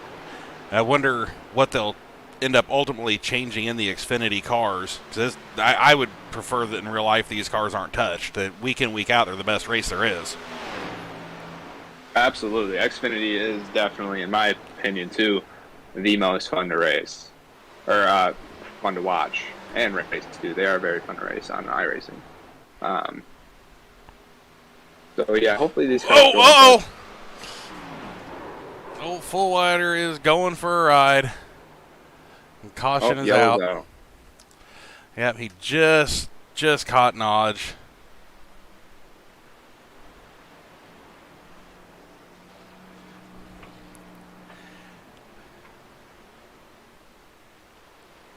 No, I suspect everybody should be coming down pit road, but again, I don't know how many tire sets these guys have. Did we ever figure that out? Well, I asked the question out to the drivers in the chat. Nobody responded with how many tire sets they have, so I might send out a question one more time asking, and we'll see how it goes. Yeah, because we're just almost halfway through this race. So I suspect some of these guys have taken 2-3 sets already. Yep. They, just, running 50 laps, we had an early caution. Which, me personally, 15 laps here, knowing how the No Toad Racing League typically runs, a lot of green. And there's Kerr, he's on pit road. Of course, Cougar's on pit road. They're filling up the ticker. Persini's here, Hamilton's here. So, yeah, we have definitely got takers. We got several takers. Still don't have a word on how many tire sets they have, but I'm going to say it's a typical No Toad 4 to 5 tire sets coming into tonight. Yeah, Sid is not hosting this one, so we can probably gamble that there's more than 3 sets tonight. 3? How many of Sid's races have had 3 sets? Quite a few. We've ran 87s with 3 sets quite a bit, I believe, and we've some of these recruitment ARCA races with just 3 sets of tires. Oh, I'm used to him running. Both did it. What were you gonna say? Oh, I'm usually running like 1 or 2 sets and like 400 laps. I was gonna say 3 is generous for Sid. Yeah, but no tires for you. Yeah, both him and I agree. We both like running less tires so that tire management is more of a factor into the race. One of my favorite races was season 19 at Charlotte when we didn't have enough sets to make it to the end with the tire wear there. So you saw multiple pit cycles, people just come down for fuel and have to run on a set for about 2 stops. So you had one set of tires stretched out for 60 laps while the other sets were there on a normal fuel run, and a lot of drivers were doing it just to have a set just in case at the end versus being stuck with 60 lap old tires for the last stint and get passed by all the guys on fresh rubber. So it definitely really increases strategy in those races when you know you only have a limited set of tires, and it shakes things up. Absolutely. There's no worse feeling in the world than coming down pit road and you don't have any more tires to put on it. Well, I guess other than coming down pit road on the hook, that kind of sucks. Oh, yeah. So, correct me if I'm wrong, is Wayne the only one that stayed out to get the wave around? Because then Joshua in the 23 car is counting as the leader right now. Yep, Josh is counting as leader. Wayne took the fast repair. He is set out well, and he's a lap down. So pit road open to him this time. Yep, he's going to take the wave around. I'm surprised some of these guys more of these guys didn't take the wave around with how many are a lap or more down. Yeah, well, it looks like Sid is now on the lead lap, though, so he's the last contender on the lead lap. See if he can bounce back. His car is looking clean now, too. I think he might have used that fast repair. Yep, Oliver is showing here on live timing. Emily is showing... Well, that's just coming out of the pits. So, yeah, I think that right there may be our line. I think Oliver's our last one lap down. Yeah. Oliver actually got the lucky dog the last time by, so he was in it for the lucky dog. He's coming back around, and he was praying for that caution at the time it came around, and it came out at the time he needed it. So he's back on the lead lap, and look for him to make his way back up to that top 5. He's still got that rear end wrinkle. Stay off the wall. He's been, I was gonna say, let's see if he can stay off the wall. He's been outside wall quite a bit today, and his rear end is still looking pretty beat in. And there's nothing worse than a beat in rear end.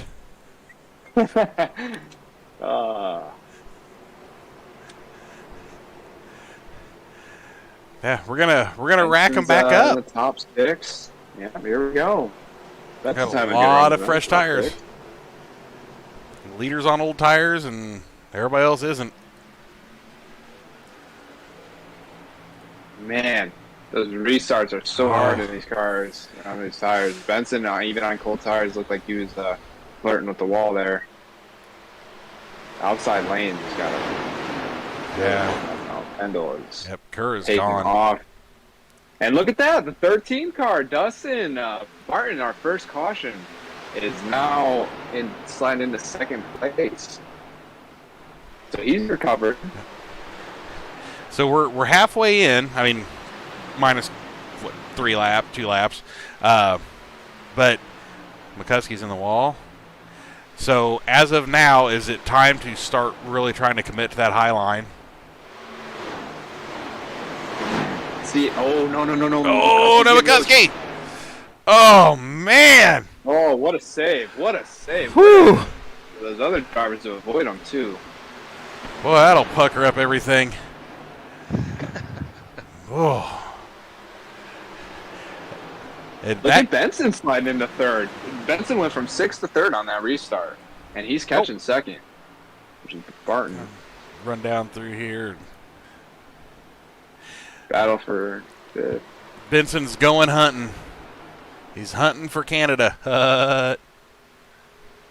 Well, then yeah, it's really hard to tell if it's time to go to the high line without being out there physically, like on track, and having the feel of how the track is rubbering up. Probably at this point, it's probably pretty rubbered up in the middle and the bottom. But it looks like some of these guys, a lot of these guys are still running in the middle. Dustin Barton now getting pressure from Jason Benson. And not only that, we got Ferrastini coming around. And they're all catching Kerr. Yeah, Kerr's actually getting caught right now by all 3 of these cars. Oh! Wow, they're battling. Ooh, Dustin into the wall a little bit. Oh, if nothing else, man. From how Kendall Kerr is driving this thing right now, he is definitely saving those tires. Yeah, he probably is on the tire management strategy right now. This is a fun top 4 to watch right now, though. Look at Matt making the move on the inside for the lead. Matt was the one earlier that was on the tire management strategy. We'll see if he's pushing it right now once he gets some laps led. Speaking of top 4, make it top 5. Ileana Hamilton once again is mixing things up here with the top 5. He's creeping on in there. Kind of like everybody's at the dinner table talking about how good it is, so he's just going to sneak on up there and be like, hey, let me give it a bite.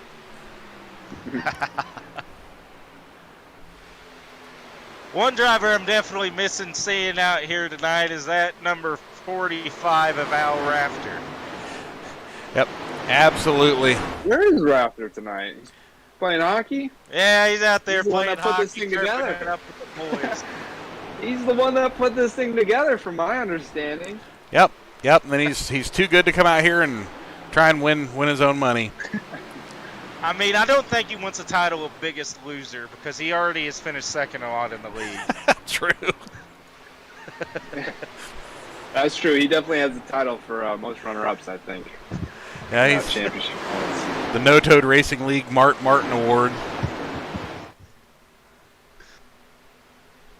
Oh, is that? Oh, I bet you I know who that is. Yeah, it's McCuskey. That's second time off of turn 2 on that wide shot. I've seen smoke in a car cockeyed. And this is Michael McCuskey on this is him. I do not mean this as a knock, so do not take it this way. But that guy will drive these things hung out sideways, smoking the tires, bouncing it off the wall, and take no prisoners lap after lap. He can be frustrating to be around on the track just because that's how he is. But, man, a lot of the times he is so fast. He definitely is. He can fast. definitely make his car wide. He's fast. He can definitely make his car wide and hard to get around. Oh, Dustin into the wall again. This top 5 is shaking up real quick. We got Michael Redding coming in here now. Ileana's popping into 3rd. Jason Benson had to check up because Dustin hit the wall, so now he slid back into 6th. So one thing I definitely want to say about Mike McCuskey is he likes to push his car to the limit. Us fast guys, we know what the limit is. Oh! We try to keep a little bit under. No. Oh, there we go. There it is. Oh, my God. We have liftoff. Oh, man. We're going to need a couple of wreckers, maybe a pack of diapers. Good Lord. Redding's flipped over. That's And the that's big gonna one be- tonight. That's going to call it for Dustin Barton, already having to use his fast repair early on. Yeah. Benson escaped through that thing. He had everything Carnage just warp around him, so he's good. But quite a few wrapped up in that one. Yep. Oh, yep, upside down. Help me, baby Jesus. Help me, Tom Cruise. Oh, yeah, that's just, man. Sadly, I've done that more times than I care to really admit to. Sarge looked like he may have got wrapped up in that at the end, but his car's still looking pretty clean. Actually, I lied. Dustin Barton's not out of this. He still hasn't used that fast repair, but he might have to take the tow. Oh, that's right. He used the manual repair earlier. He sat up the road for a bit. Yep. So that's good. I had forgotten about that. I thought he used the fast repair earlier. And he was fast. He was getting into that outside wall quite a bit, though, that run. So this is all Kerr coming down. They bump. Boy, man, Man, Redding with wrong place, wrong time. Yep, Sarge, he's in the red list here.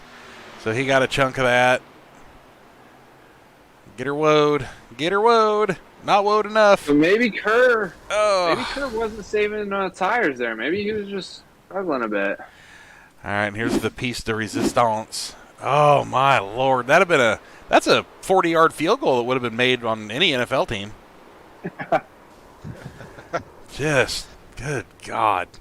Oh. But you know what? Get to hit a button, go back to it. I mean, at least we don't have anybody that's hurt or got to worry about any of that, so we can make jokes on it. You know who doesn't mind that racket is Matt Parasini, who's now he took the lead and was taken off and avoided that from being out in front of it. Benson also managed to slip in a second because of that. Yep, absolutely. We'll go back, get some graphics back up, turn them off to go through those replays. Yeah, that was a big one. That was a few big ones. It all started just from a little mistake coming from Ileana Hamilton, just an inch off of the wall, thinking he was getting a little too close, tries to come down, and Kendall Kerr just sucking up the air, trying to keep him from getting a run, and just started it. And then from there, it was just a chain reaction. Yep. Oh, hey, by the way, I knew that was wrong. The Nodge has a fan club in Peru. It was Peru. It's Peru, not Europe, yes. Speaking of Naj, look who's sitting P5 now because of that wreck. Tyler Merritt's on here talking a big game about our ARCA brakes on the Yahoo chat. Well, Tyler, why aren't you out here? Maybe you could have done a better job getting through that one. See? Don't argue with the guys that have the microphone, Tyler. We'll just make you sound real bad. Tyler, you better not archibrate in MDOT. You're still a part of RSR. We signed you, boy. That's right. Well, Sid got into the top 5 because of that wreck, too. He's sitting P4. Yeah, we got Sid there. Will Jester, he's flying high in 3rd. Hey, I can make puns with the best of them. That's all I had. Yeah, top 5 definitely got shaken up right there.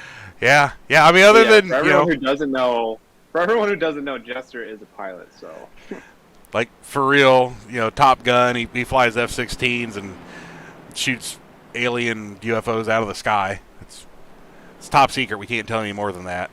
They'd cut our stream off. From earlier, right here, 23. Josh, he is currently up 14 positions from his start. He started, that would have been 22nd position. So not a bad run. Not a bad run at all. a good run from him, and his car's still looking clean. I don't know if he had to use a fast repair, but his car's looking clean right now, and it's a beautiful paint scheme. I normally don't like those Kodak, but that one is very beautiful. I like the gold. Oh, he does have some right front damage. Sorry, take that back. Yeah, so, just a little. What I was going to tell you, you asked who he was earlier, Johnny. You asked who he was earlier, and he actually drove for the ARCA No Toads team for MDOT. Oh, so did we race with him then? We did. In MDOT? And Okay. he was in the playoffs, and he definitely gave me a run for my money up at Watkins Glen. He's fast, week in and week out. He finished he finished in the top 3 in the final race of the championship as we're getting ready to go green. Here we go. Let's see which line can prevail right here. A lot of wiggling. Oh, That was a boom. Somebody hit. More cars in the wall. Looked like Sid may have gotten under the wall a little bit.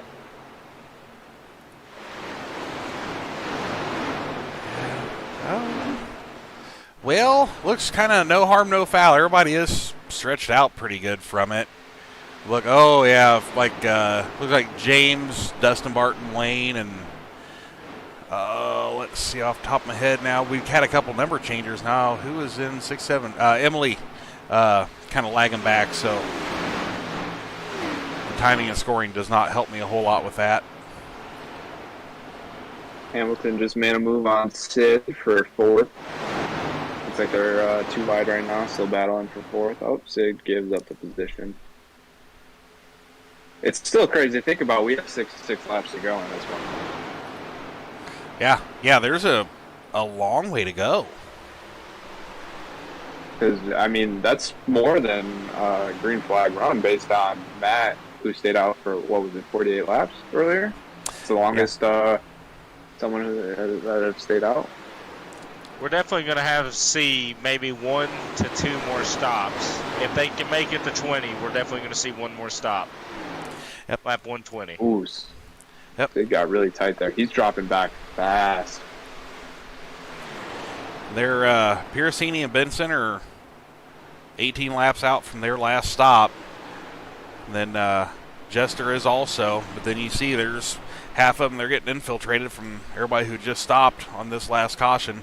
Namely, Kendall Kerr. That we haven't talked about him tonight at all. Right, as he's making a move to get back into P2 again. He came after being involved in that wreck. He's now bouncing back up, trying to chase Matt down. Yeah, he's really hauling it.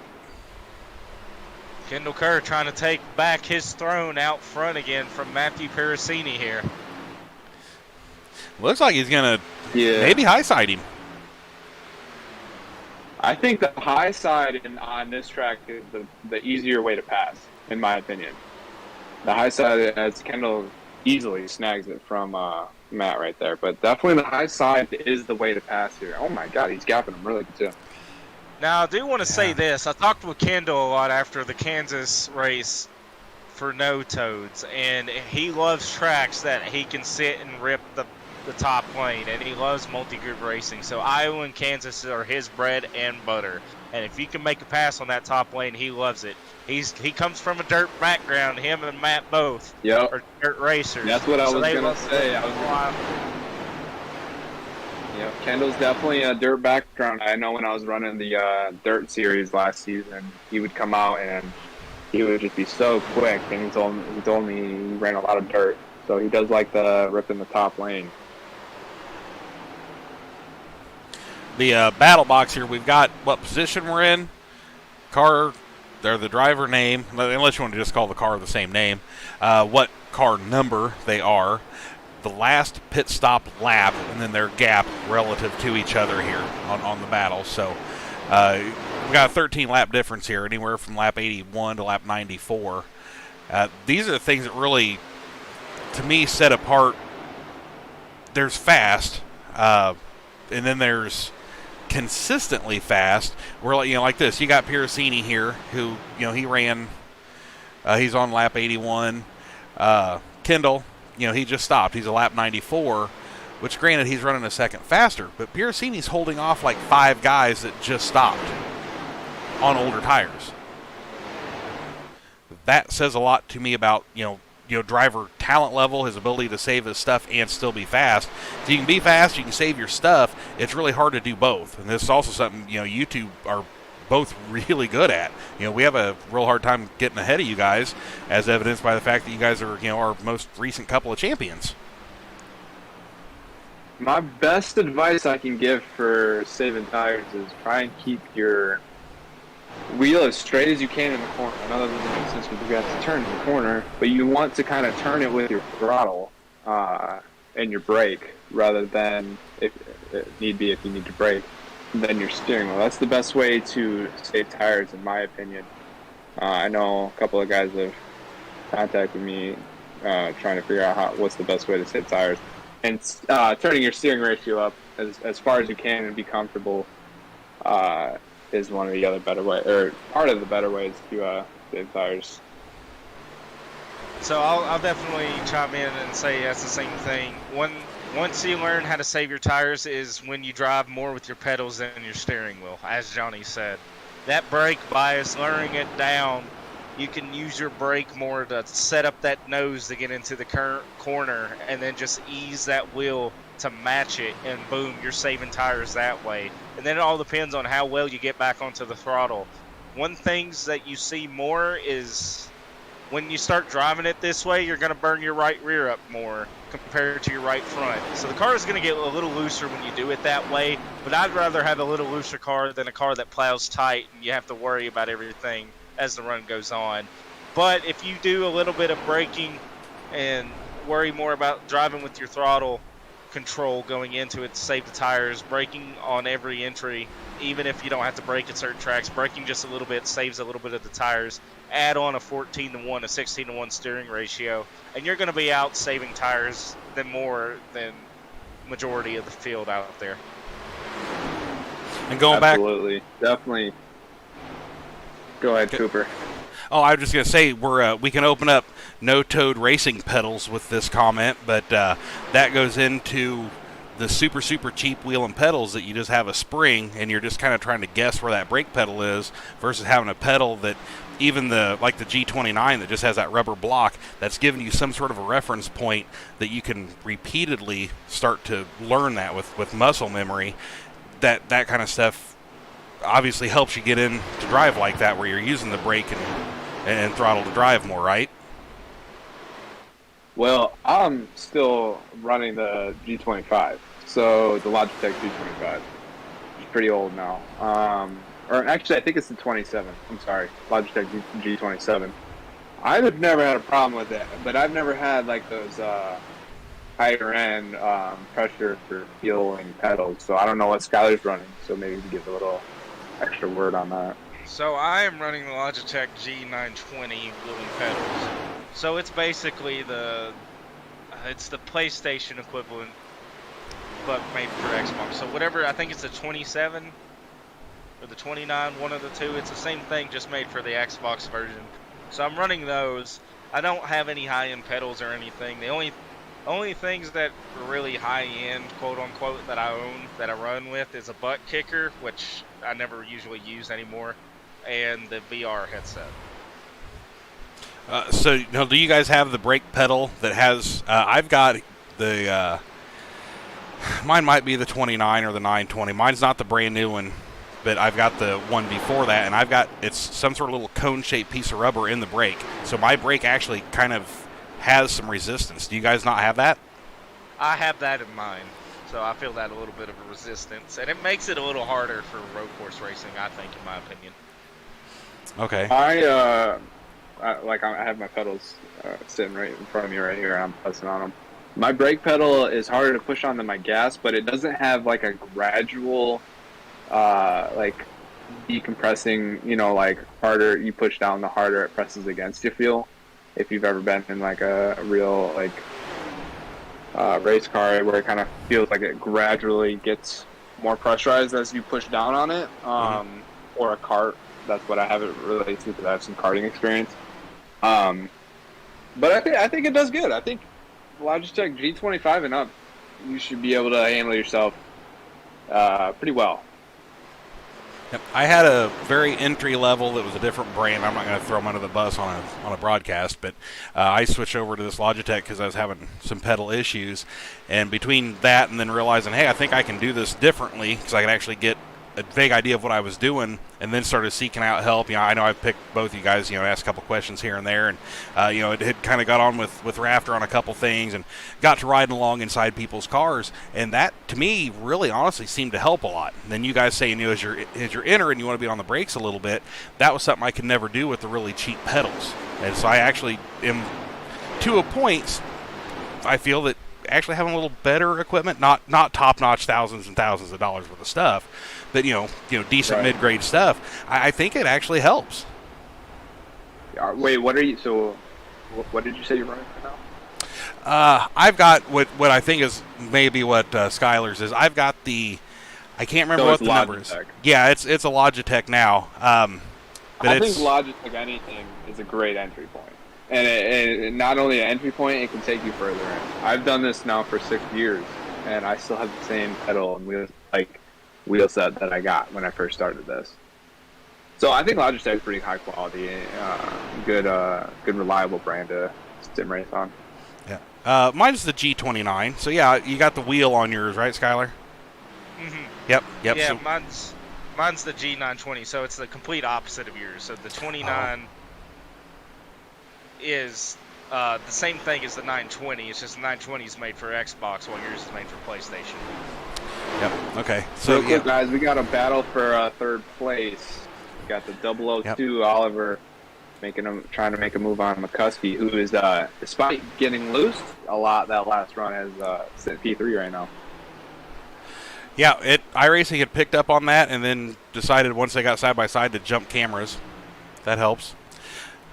And it looks like the sun's coming out. We're going to check weather here real quick. We're going to shut this off. So, man, we're holding steady, 87 degrees, 95 track temp. So, as Atlanta goes, not really all that hot.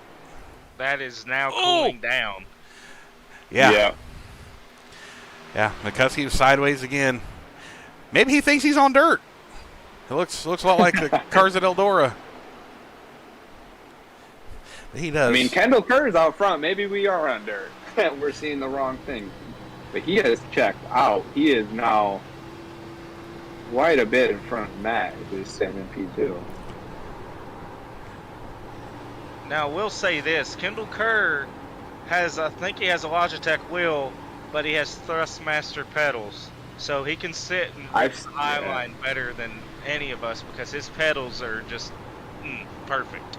He even said I heard that's a pretty common setup, is getting those Thrustmaster pedals with the Logitech wheels. I heard the Thrustmasters are just a little bit better. Yeah, and that, familiarity and all that, I'm sure, is some of it, but I think the real bargain basement, I think mine was like $150. I added $100 to that and paid $250 for this, and I think it's been money well spent. I can generally keep up with the back of the field nowadays. Flip through here, see where Piercini is. He is, my lord, 4 seconds and falling from Kerr. So, man. Kerr is really checking out right now. Yeah, Kerr is out of there. That's all I could come up with. The 002, though, is on the move. He just slid into third, and I think he's catching Matt quite a bit here. We'll see if he can keep pushing his car. He still does have that rear-end damage. Yeah, there's a lot of cars that are beat up that are still running relatively decent. I heard Crutchlet come over the radio. There's a wreck on the backstretch, and it looks like Wayne landed into the inside wall, but is caution out yet? I don't see it. Now it is. Can't tell. Yep, there's a caution. Oh, he just kind of drifted high into the wall. He had some other contact at the front. It was knocked back off of it again. Oh, he looped around a couple more times. So we're on lap 122 of 166. I'm trying to think, if you have one more tire set left, do you take it here? What's your opinion, Skyler?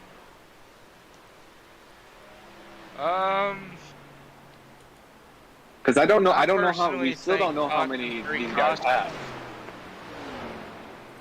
I know cautions bring cautions. I'd gamble and say save that last set for the last 20 laps.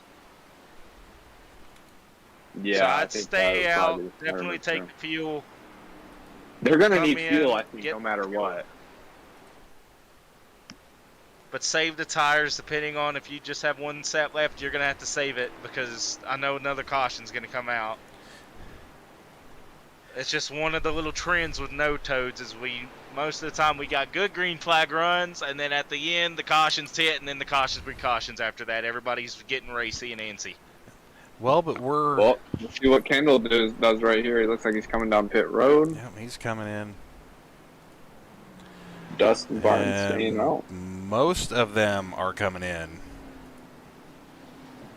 Kendall Kerr, Yeah. with damage on both sides, still hasn't used his fast repair, so he might come in and take it now or save it. This is the point where I would take the fast repair. It's worth taking now. I normally do like the 3/4 rule, 3/4 of the way through the race. I try to hang on to that fast repair, and then unless it's horrible, and I needed to use it earlier, but it doesn't look like he took it. It doesn't look like he took that fast repair yet. And Josh also beat him off pit road, so I wonder if he had a better pit stop, or if he took two, or if he didn't take tires at all. The Joshua in the number 23 car. Joshua did not take tires at all, just fuel. Oh, boy, that's... Are you sure? He's showing a 39.5-second trip down, and everybody else is, 44 to 45. There's a couple 46s in there. I mean, surely he'd be... Well, then I guess that is 5 seconds, and if they were about empty, 75% fuel. Yeah, man, no tires, though. Is he out? He might be out. That's what I was trying to get at earlier. Like, I think some of these guys might be winding down on how many sets they have left. He might have one set left, and he feels like he might need it later in the run. Like Skyler said, cautions, precautions. He might need it in a few laps to get that advantage for the late in the race. That might be the move. And if you're just really fast, I mean, if he can hang out without getting lapped, if there is another caution, he's right back in it with 4 fresh tires. So that's not a bad position to be in. This is where the varying pitch strategies come into play. This is what we set up for, is at the end, having that extra set at the end to be ready to go for the good, or use it now and prepare for the long run. And just, this is where the gambles come in. Will your strategy be the one to win, or will the luck just not be there for that strategy tonight? Absolutely, and this is the gamble I always lose on. I never get pit strategy right. I always make the wrong decision late in the race. So we'll see who can make the right calls here. All right, we're going to Well, who has tires in the end. Well, coming from Charlotte's season finale last season, we had the perfect strategy. I just had some mistakes. I hit the wall, caused a few cautions, spun it on pit road, went a lap down, but battled back and got up front, and we still had the perfect pit strategy for at the end. We would have won it, but unfortunately didn't have the luck with Keno taking us out. But that's one thing that I have a little extra advantage at, Johnny, is I have a live spotter who sits and makes a strategy. Yeah. For me.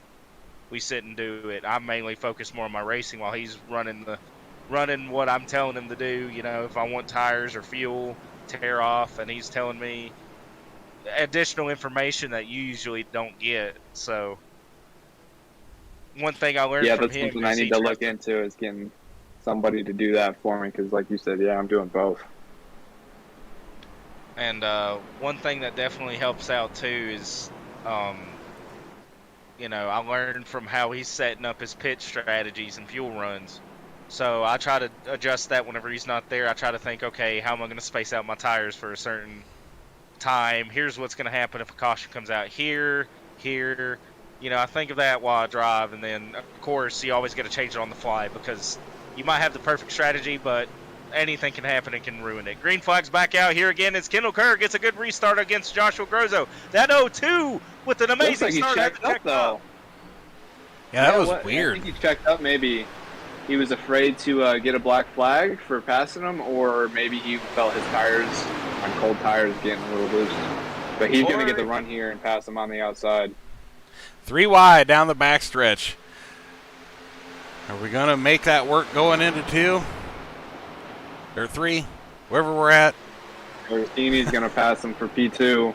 He's going to pass the 23 car, who's just trying to hang out on old tires here.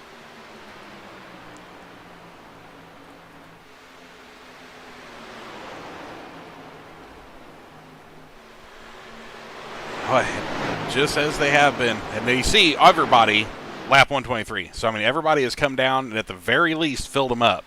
So, fuel-wise, everybody will finish the race. Nobody needs to stop again.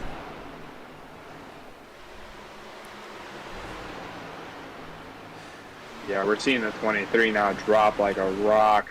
He is definitely probably, I don't know if he's regretting not taking those tires though, because he could be keeping us set for late in this run if we get him.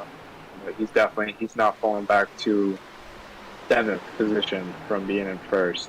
Now, as we see, and almost into the wall right there. And 3 wide. Yep.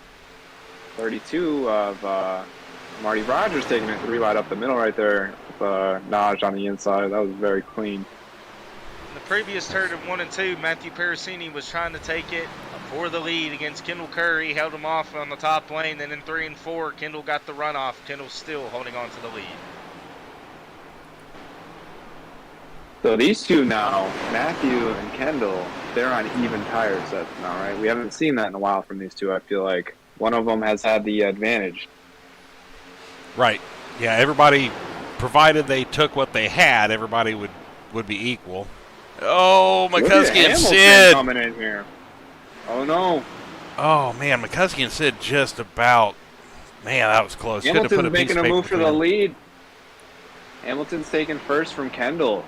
He is driving his car hard though, I can tell. So he might burn his tires up.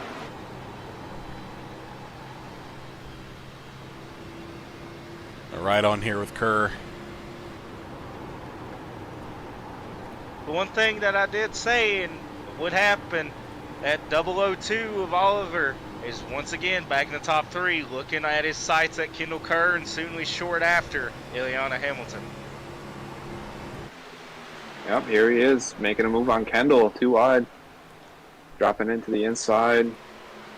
Wonder if Kendall here is saving tires maybe, or if he with that front end or with that damage he has on his car, maybe not being able to keep up with cars such as Ileana, who seems to have a perfectly clean car and running away out front. Well, see, here's the thing. Matthew Pericini had a perfectly clean car, and yet he got ran down by Kendall Kerr, and Kendall just gapped him, even with that damage. So I'm thinking what Kendall's doing here is Kendall is on his last set of tires, and he is saving them for the next 20 laps, and then we're just going to see him slowly close in on Ileana, and then that gap. Yeah, I definitely think Kendall could be saving right now. Well, are you saving enough if you're trying to hold off that 002? Because, I mean, you know, he was fast until him and the wall just wouldn't leave each other alone. I would let the 002 go right here. I'm not trying to race too wide and burn up my stuff. If Kendall's really trying to save his tires here, let the 002 go and ride in his draft a little bit. Well, it would seem that would be a safer bet. Hamilton's pulling away here, though, too. You can't let him pull away too much. And if the track's ready at that, is this a deal of just, you know, I mean, we've seen Atlanta every time, you know, it's momentum. You know, if you get up the top, you just ride the momentum. Is maybe that it, where he can ride up there and just be kind of cruising and keep that momentum on the high side and run a decent lap? Right. Yeah, that could be it. Oh, 002 in the wall again. Man, that could have been big. I definitely want to think it's a mental game too. Whenever you're out front leading, you have no worries of a car in front of you you're trying to run down. You just got to watch people behind you. So at that point, you can take a little breather. Once you're out front ahead of them a little bit, save those tires as best as you can now, because everybody else has to run you down. You just got to run your race. Yep. you control the pace as the leader, and plus you have the advantage of clean air. So you really can dictate and like save tires while still maintaining a decent pace when you're out front. So Hamilton, I do think, could be saving tire, like could be like doing a little bit of both of like pushing, but he is gapping now. I think he might be pushing too hard. I think he's gonna get ran down later in the run if this stays green and if he doesn't start conserving a little bit. Yeah, we're working 35 to go, so I mean that isn't a lot of laps, but at Atlanta that's a lot of laps. Yeah, that's a lot of tire wear too. So we'll see. I'm curious to know if Kendall's saving right now, and also if Matt is saving, because Matt was saving obviously on that first green flag run a little bit. I think the 002 or 002 is maybe pushing it a little bit. We've seen him gain a lot of speed early in the runs, but then he tends to fall off. We'll see if he can maintain his pace right here and really put the pressure on Kendall. Looks like Matt is catching up to him though too, and now about to make a move. Do you see there being any way at all that Hamilton just somehow was that much faster and is going to be able to hold on a second lead, for the end of it, provided it goes green? I mean, it is possible. He's building a healthy lead, a healthy cushion, and he also is. He doesn't seem to have any damage on his car. Kendall has some damage. Matt seems to. Let me double check his car real quick. Matt is also clean, but I mean now he's a few seconds, almost 2 seconds behind Hamilton. So we'll see how this plays out. With 35 laps to go, or 30-some laps to go, a lot could happen. Yeah, well, as we've seen with Oliver, one brush of the wall, and that's that wall at Atlanta acts a lot like the really, really drunk lady at 2 a.m. at the bar. You show her any attention at all, and then she's just all over you for the rest of the night until you can get out of there. So I mean, he's had that and narrowly escaped her, and now he's coming back the next night to see, surely it ain't gonna happen to me twice. Yeah, and you see how that's paying off for him right now. He's dropping back and forth. I think he's using up his tires quite a bit and early on in the runs. Definitely flirting with that lady on the outside wall. Has not been helping him. Oh yeah, that she's damage handsy. is definitely affecting Kendall Kerr's performance here. I think it's eating up his tires a little bit more, but as you can see, Matt's noticing it is go time. He's trying to get around this 30 car so he can try to have an attempt to get up to that 73, run him down. No, and this is another one of them mysteries of us kind of newbies. Matt gets by him and he's clean. How hard does he run? I mean, it's so hard to know exactly what you're chasing down to not completely torch your tires in the process. Does he have any sort of trick of being able to know how much to kick it up a notch without going 2 or 3 notches and burning everything up and then having nothing left for last say 10 laps? Well, I guess it depends on how many tire sets he has left. We don't know that, but being Matt, he does see that Hamilton is running hard right now. So if he gets around Kendall, I would start pushing it because he's got a little bit of a gap to close in, regardless if the caution comes out or not. All things being equal, we get a caution. The 24's got the better tires. Whoa. Kerr, big old wiggle off of 2. And we got one on the bottom. Did we guess why it blown up? That is Hamilton. Hamilton wrecked. Off the wall, off of 2. Come back up, slap the wall. Yeah, she got handsy with him. Down on the inside real hard with the front. Stayed down on the apron. And took the toe to pit road. Terracini takes the lead. Wow. Change of events here because Hamilton had a hefty lead. I can't believe he was pushing that hard to hit the wall. That is wild. Wow. Well, so remember, 30 laps is a long time at Atlanta. Oh, man. Man, he took a toe, too. He's out of contention completely. Yeah, that is unreal. He man, I mean, he tried to knock the wall down on the inside. So, I mean, his night's done. Everybody knew he was here. I mean, you know, there was, wow, that is unreal. He had such a healthy lead, though. I don't know why he was pushing it so hard to where he would be flirting with that wall. So now it boils down to Matt seemed like he's been saving the tires and can take off now. Kendall is hanging in there. McCuskey's back, sliding back into third. We've seen him flirting with the top 3 all race. Yeah, he's been hanging there in the Reading there in the 71, but I believe he is a lap down, is he not? Yeah, I believe so. I think so. Yeah, he's is. 3 laps down, actually. Yeah. All right, so he's probably got a fresh car that he's out there running around with. So, yeah. We got Sid in P5 catching Oliver now. Oh, as I say that, Sid scrapes the wall a little bit. Yeah, I was going to try and Oliver. ignore him because, you know, broadcaster jinx and all, but he's trying to outrun Benson, which, of course, one of Benson's most favorite things to do in practice, he won't do it in the race, is he'll just come up on you and just plant you in the wall. First lap you make that you're by him, and so I'm sure that just that's in the back of Sid's head, so that's probably what got him in the wall. He was just thinking of, uh-oh, is this practice or is this the race?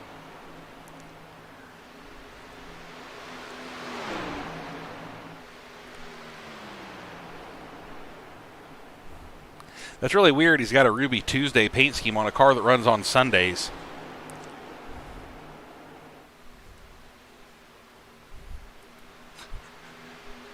Nothing? You guys aren't backing me up on that one, are you?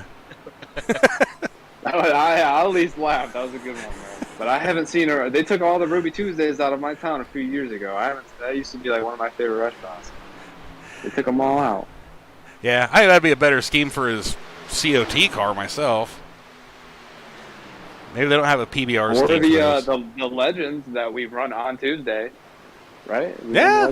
Oh, they were doing Mondays. Yeah. Yeah. Oh, Sid's getting loose. Benson down under him. Benson's car is absolutely beautiful. You got to give a shout out to Raptor for creating that beauty. Well, that explains why it looks so good. Rafter is just talent on top of talent. But then again, we usually turn to Benson for, hey, I need you to make me, you know, this, that, or the other. So, I mean, if he's turning to Rafter, that tells you what kind of just complete awesomeness Rafter is behind a keyboard and a mouse making graphics. Right. I got to double check real quick. Can you guys still hear me? And one of my headphones seems to have died. Yep. Okay.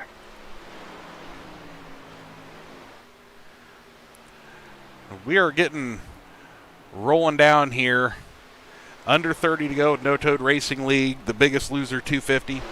Right now, the winner to be, then again, you know, I mean, all we're going to do is jinx him. Hopefully it doesn't, but Mr. Matthew Piracini, who's well, it is ironic. None of us picked him for the booth predictions, and I'm regretting that. Yep. I honestly, I really assumed it was just too obvious. I really did, because, I mean, Atlanta is his jam, and yeah, I mean, you're right. That's absolutely should have just picked it. I had 3 drivers, and of course I narrowed it down to 2 because I'm like, Ileana and Kendall are deserved one, but Matt, Ileana, and Kendall are the 3.5-mile kings that I like to, you know, they are always threats at 1.5 that I have to look out for when I'm on track with them. Johnny, you're a threat freaking everywhere. I always have to watch out for you. Well, yeah, I was thinking before the race maybe Matt and Kendall and Ileana maybe should have been in the booth with us tonight. But so I part of me didn't want to pick Matt because I almost felt he was cliche, but he is proven to us that he had this right now. He's got the strategy to win it, and it's his to lose. So we'll see. But yeah, Ileana to lose. And yeah, it happened. We spoke too soon, and we apparently jinxed him, and unfortunately, he's out of it. Yeah, we've definitely jinxed quite a few guys tonight. We've jinxed all of the beer scheme runners Yeah, no with lie. free race talks. Then we've it looks like we've jinxed. I mean, Kendall's still sitting P2 and Oliver's P4, but both of them have gotten into trouble, and both of those are some of our picks. So maybe we don't talk about Matt too much right here.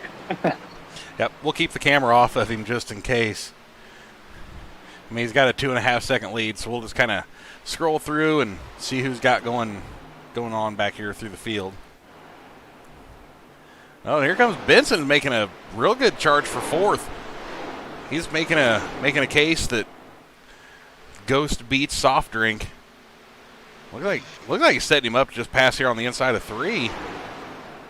Benson has been fast all race. He's been in the top 5, top 3s most of this. Definitely top 10 most of the race. So it'd be nice to see if he can get a top 4, maybe top 3 finish out of this. Yep. Yeah. Benson's always real hard on himself. He'll run stuff and be running super hard and have one little thing, and he'll just be so down on himself. He's like, man, you saw the top 5 or something, out of a race where No Toad's getting roughly 30 entries a race. A top 5 is nothing to sneeze at, especially with guys like you guys hanging around. The rest of us are 5th is a win to us, and he's always just so upset. I think he's one of the most consistent drivers in the league. I think Benson's definitely one of the most consistent drivers, and he's definitely one of the drivers, I've told him this myself, that I feel comfortable racing around. He always holds his line pretty well, and he holds his line, but he's always fast, so he definitely is deserving more of these top 5, top 3 finishes. Oh, and he is battling right now with the 002. That was very close coming up into the wall. He was inches from that right rear hitting the wall. Got some synchronized sliding going on there. It definitely is weird seeing Benson not running a Stay Puff scheme. Yeah. Yeah, here I am, talking about sticky fingers, and I realize there is no Marshmallow Man on that car. Sad Puff. Yeah, total. I mean, I even wore my... He might be saving it for a special race next season in these cars. Oh, that could be. I hope he runs it at least once. Yeah, that's just like a trademark. His tail's a little wonky, too, if you look at it on the back of the 42. Yeah, both him. Oh, Two's in and the the 002 is in the wall. And Benson's going to jump on that and take that spot away. Okay. Yeah, both those guys have rear end damage. Now 002 should probably have some right side damage. We'll watch this, and oh, yeah. Yep, we're... Oh. Benson getting squirrely off the exit of 2. He is definitely burning that right rear up. Working 8 to go. He's gapping Oliver, so just slow and steady at this point. Here comes Nodge. And I say, here comes the Nodge. Sneaking up on the 002, trying to get a top 5 finish here. He's been consistent all race today, too. Yep, the Nodge is another one that's real consistent. Just real smooth, consistent driver. JC is one of them that you can never count JC out because he is just so... He can just repeat that lap over and over and over and over. He can just stay within a couple of tenths through an entire run. Oh, Nodge! Oh, so close. Whew, man. That was an Arca car, he would have went around. That's why I love these Xfinity. I think he checked up for that one. Oh. I think he definitely laid on the brake, felt himself pushing up into the 002 because that was so close. Oh, my Lord. Yeah, that was... But you're right, Skyler. If that was the ARC car, the 002 would have been facing backwards. Man, that was close. That is super close. Somebody else that had popped in the YouTube chat here, the brake thing is called Progressive Feel, by the way. Old Sexy Waltrip, he decided not to make the trip down to Atlanta. Well, Kyle I'm Gretsch. surprised by that. He Yeah. would have definitely been one of the favorites tonight. Yeah, Kyle's super fast, too. And another one, everywhere. Short track roads. I mean, the guy is just fast everywhere. One thing he's definitely learned from Johnny and I. Every week he messages me. He's like, "I'm coming after you this week, Skyler." I'm like, "Okay, we'll see you out there on the track." He probably will beat me, but we'll see. And especially at road courses, he was definitely trying to beat my perfect streak from last season. He said Iowa, he was going to give me a run for my money, and if he didn't have any internet issues or audio issues before that race, he would have, because he beat me in lap times, qualifying times, everything. He was just stupid fast, and unfortunately he had audio issues and missed out and had to battle back from starting at the rear end of the pits. Yeah, you and Kyle are definitely the top dogs when it comes to road courses. And how exactly you guys are so fast at them, I'll never know. But how you're so fast in them in a car that was specifically built to make left-hand circles just crushes my brain. Good thing is we'll never be visiting a road course in those cars again, as long as Sid and I have a say in that. We'll leave that for the Xfinity cars. Yep. Coming now, the 2 to go. Matthew Piracini taking 2 to go.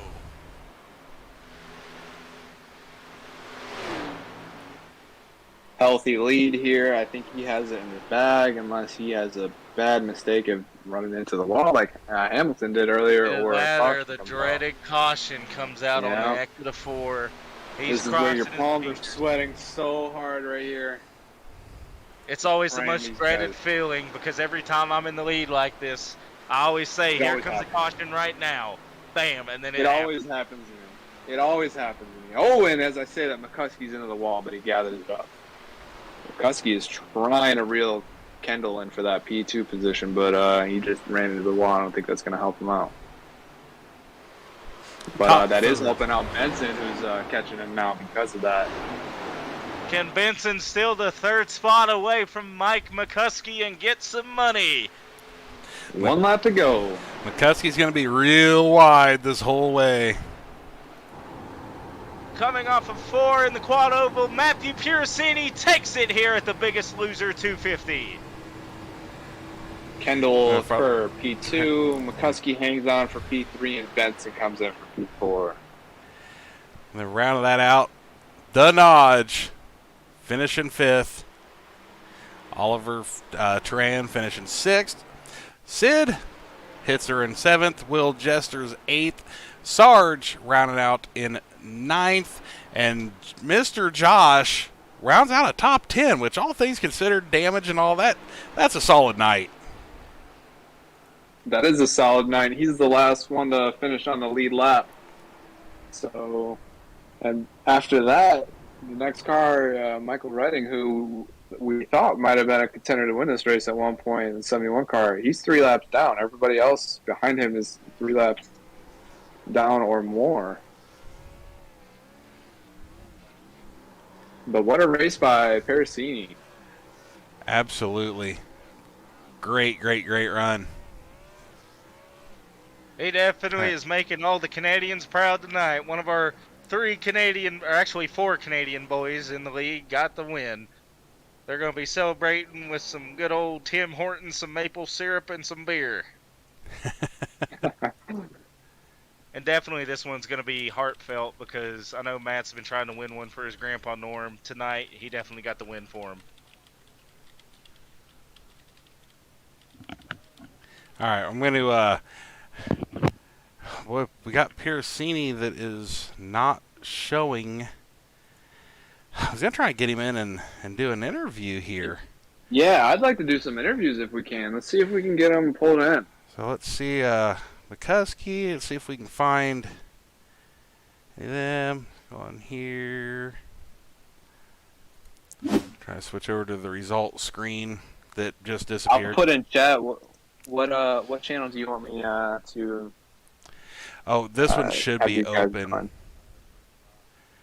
See if we can... there's Piracini. He's lit up now. McCuskey. We can drag him over here. McCuskey's just showing up on mobile, though. That could be a problem. How about Kendall? Can we drag Kendall over in here? Yeah, I'd like to talk with Kendall, too, because he was coming in all race. I think that damage at the end might have been his defeat. Nope, we got Kendall, are you in with us? And McCuskey. Yeah, can you hear me? All right. So, you're live on YouTube. What'd you think about tonight? It was a lot of fun. I really enjoy the long run racing. I just hate I knocked the toe out of it at the end there, and really didn't have anything for the 24. I felt like we were the car to beat really early, but when I got involved in that incident with the 73, I wasn't sure. I tried to leave him enough room up there. I hadn't had a chance to look at the replay if I did in fact leave him enough room or not, but I hate that happened, and I opted to fix my repairs rather than use the fast repair. In fact, I kept the fast repair in the bag, and I think that the toe was knocked out of the car, even though I got the repairs done, because it never drove the same, and I didn't have a chance to ever go down and use it. Oh, that explains some of the questions that we were kind of talking amongst ourselves about. Was why wouldn't you be jumping in there to get these little wrinkles? There were a lot of cars in there that were wrinkled up though. How? Yeah, I mean it was a minute and 40 seconds, so I didn't think it was going to be too bad. And that's the first league I've ever run with a fast repair, so I'm always really, really conservative to use it, just because the end of these things usually get really crazy. But yeah, in hindsight, I definitely should have used it there. What's your initial Atlanta with the Xfinity cars? I mean, what do you think was different coming up from what we've done with No Toad for years and years and switching up cars? Do you think this is overall a step in the right direction? I mean, I really enjoy the Xfinity cars. I'm all for any car that has more power and it's harder to drive. I wouldn't say it's harder to drive than the ARCA car, because it drives loose and this one drives tighter, but I'm definitely not a fan of the current Cup 550 package and love the off-throttle time. And this is what mile and a halves are, how they're supposed to be run, and I wish the two Steves up at NASCAR could take a lesson from this series. Oh, let's not give them any more bad ideas. No. The second place, not bad. And Johnny and Skylar may have some questions for you. As they were talking, we kind of had wonder if maybe it was a deal of too much tire wear or exactly what was going on. But a little bit of damage to it. I mean, it doesn't take a whole lot to slow these things down sometimes. No, yeah, I was really trying to take it easy there at the end, because I knew Sid had an extra set of tires, and I went one pit stop without taking tires, and was able to hold off the guys with tires for about 3 laps. So I knew if we had a green-white checker, I would still have a chance, but I wanted to save them as best I could. But I knew when the 73 drove by me like I was standing still, either he was using everything he had, or I had more damage than I realized, and I think it was the latter. All right, man, we appreciate you stopping by, and good run for runner-up. We're going to jump over to Michael McCuskey, if he can pop on here, our third place finisher. Mike, do you got us? Howdy. Yep. Hey, so we were up here, Mr. Excitement, and talking about how you're just high, wide, and handsome, low, sideways, and burning tires. What'd you think about tonight? So I actually wasn't burning him off that bad. I did in the first run. First run, I got a little cocky. I tried to run up there with, I think, Ileana, and he's just too fast. But second run, I actually was really good on tires. Same with the third. And that last run there, I was just pushing. That last run, I was pushing to get the 30 car, so I cooked him. But it was a pretty good race.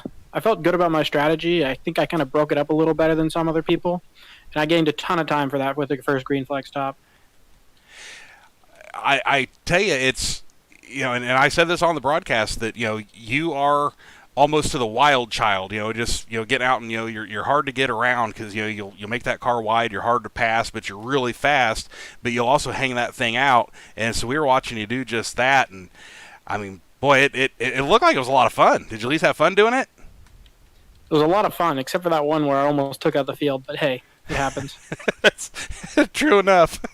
All right, man. We'll let you get to it. Finished third, man. Not a bad night at all. Better than I anticipated. Thanks, guys. Awesome. Have a nice night. Thanks. Mr. Matt Piercini, are you with us, sir? I'm here. All right. Well, so, boy, what did you think coming off of 2 and the 73 just takes off towards the inside wall? I was thinking, like the seas parted, it was just like, what in the world's going on here? Because Kendall got in the fence, and I was like, okay, that's interesting. And then I see the 73 going to the inside wall, and I'm like, All right, well, let's take this gift and run with it. Absolutely. I am all about, I'll take lucky over good, but if you're good, I mean, maybe that puts you in a better spot to be lucky sometimes. Yeah, it could very well be. I mean, I was really saving tires hard. I actually had another set in the pit, so if we would have got another caution, it's still going to be in pretty good shape. So. All right. Well, I believe that Skyler called that. Did you not? I did. Yep, I thought so. He was keeping track. He was an intrepid little pit reporter tonight, and he might have said no. He said 24's got another set of tires, and he was just. I mean, you know how we are with No Toad. We don't have a ton of cautions a lot, but it seems like when we do, it's because it's like 10 to go. Somebody was trying to push it, and that is exactly what he called. Is we're gonna have 10 to go. 24 drops in, puts new tires on it, and checks out on the field. Yeah, that was kind of the plan. I wanted to try to save as much as I could with the tires, and I really came into this race and I was thinking, well, I don't got a chance because I have not figured out this car, but I think I might have finally done it, figured it out. It looked like you had a good handle on it.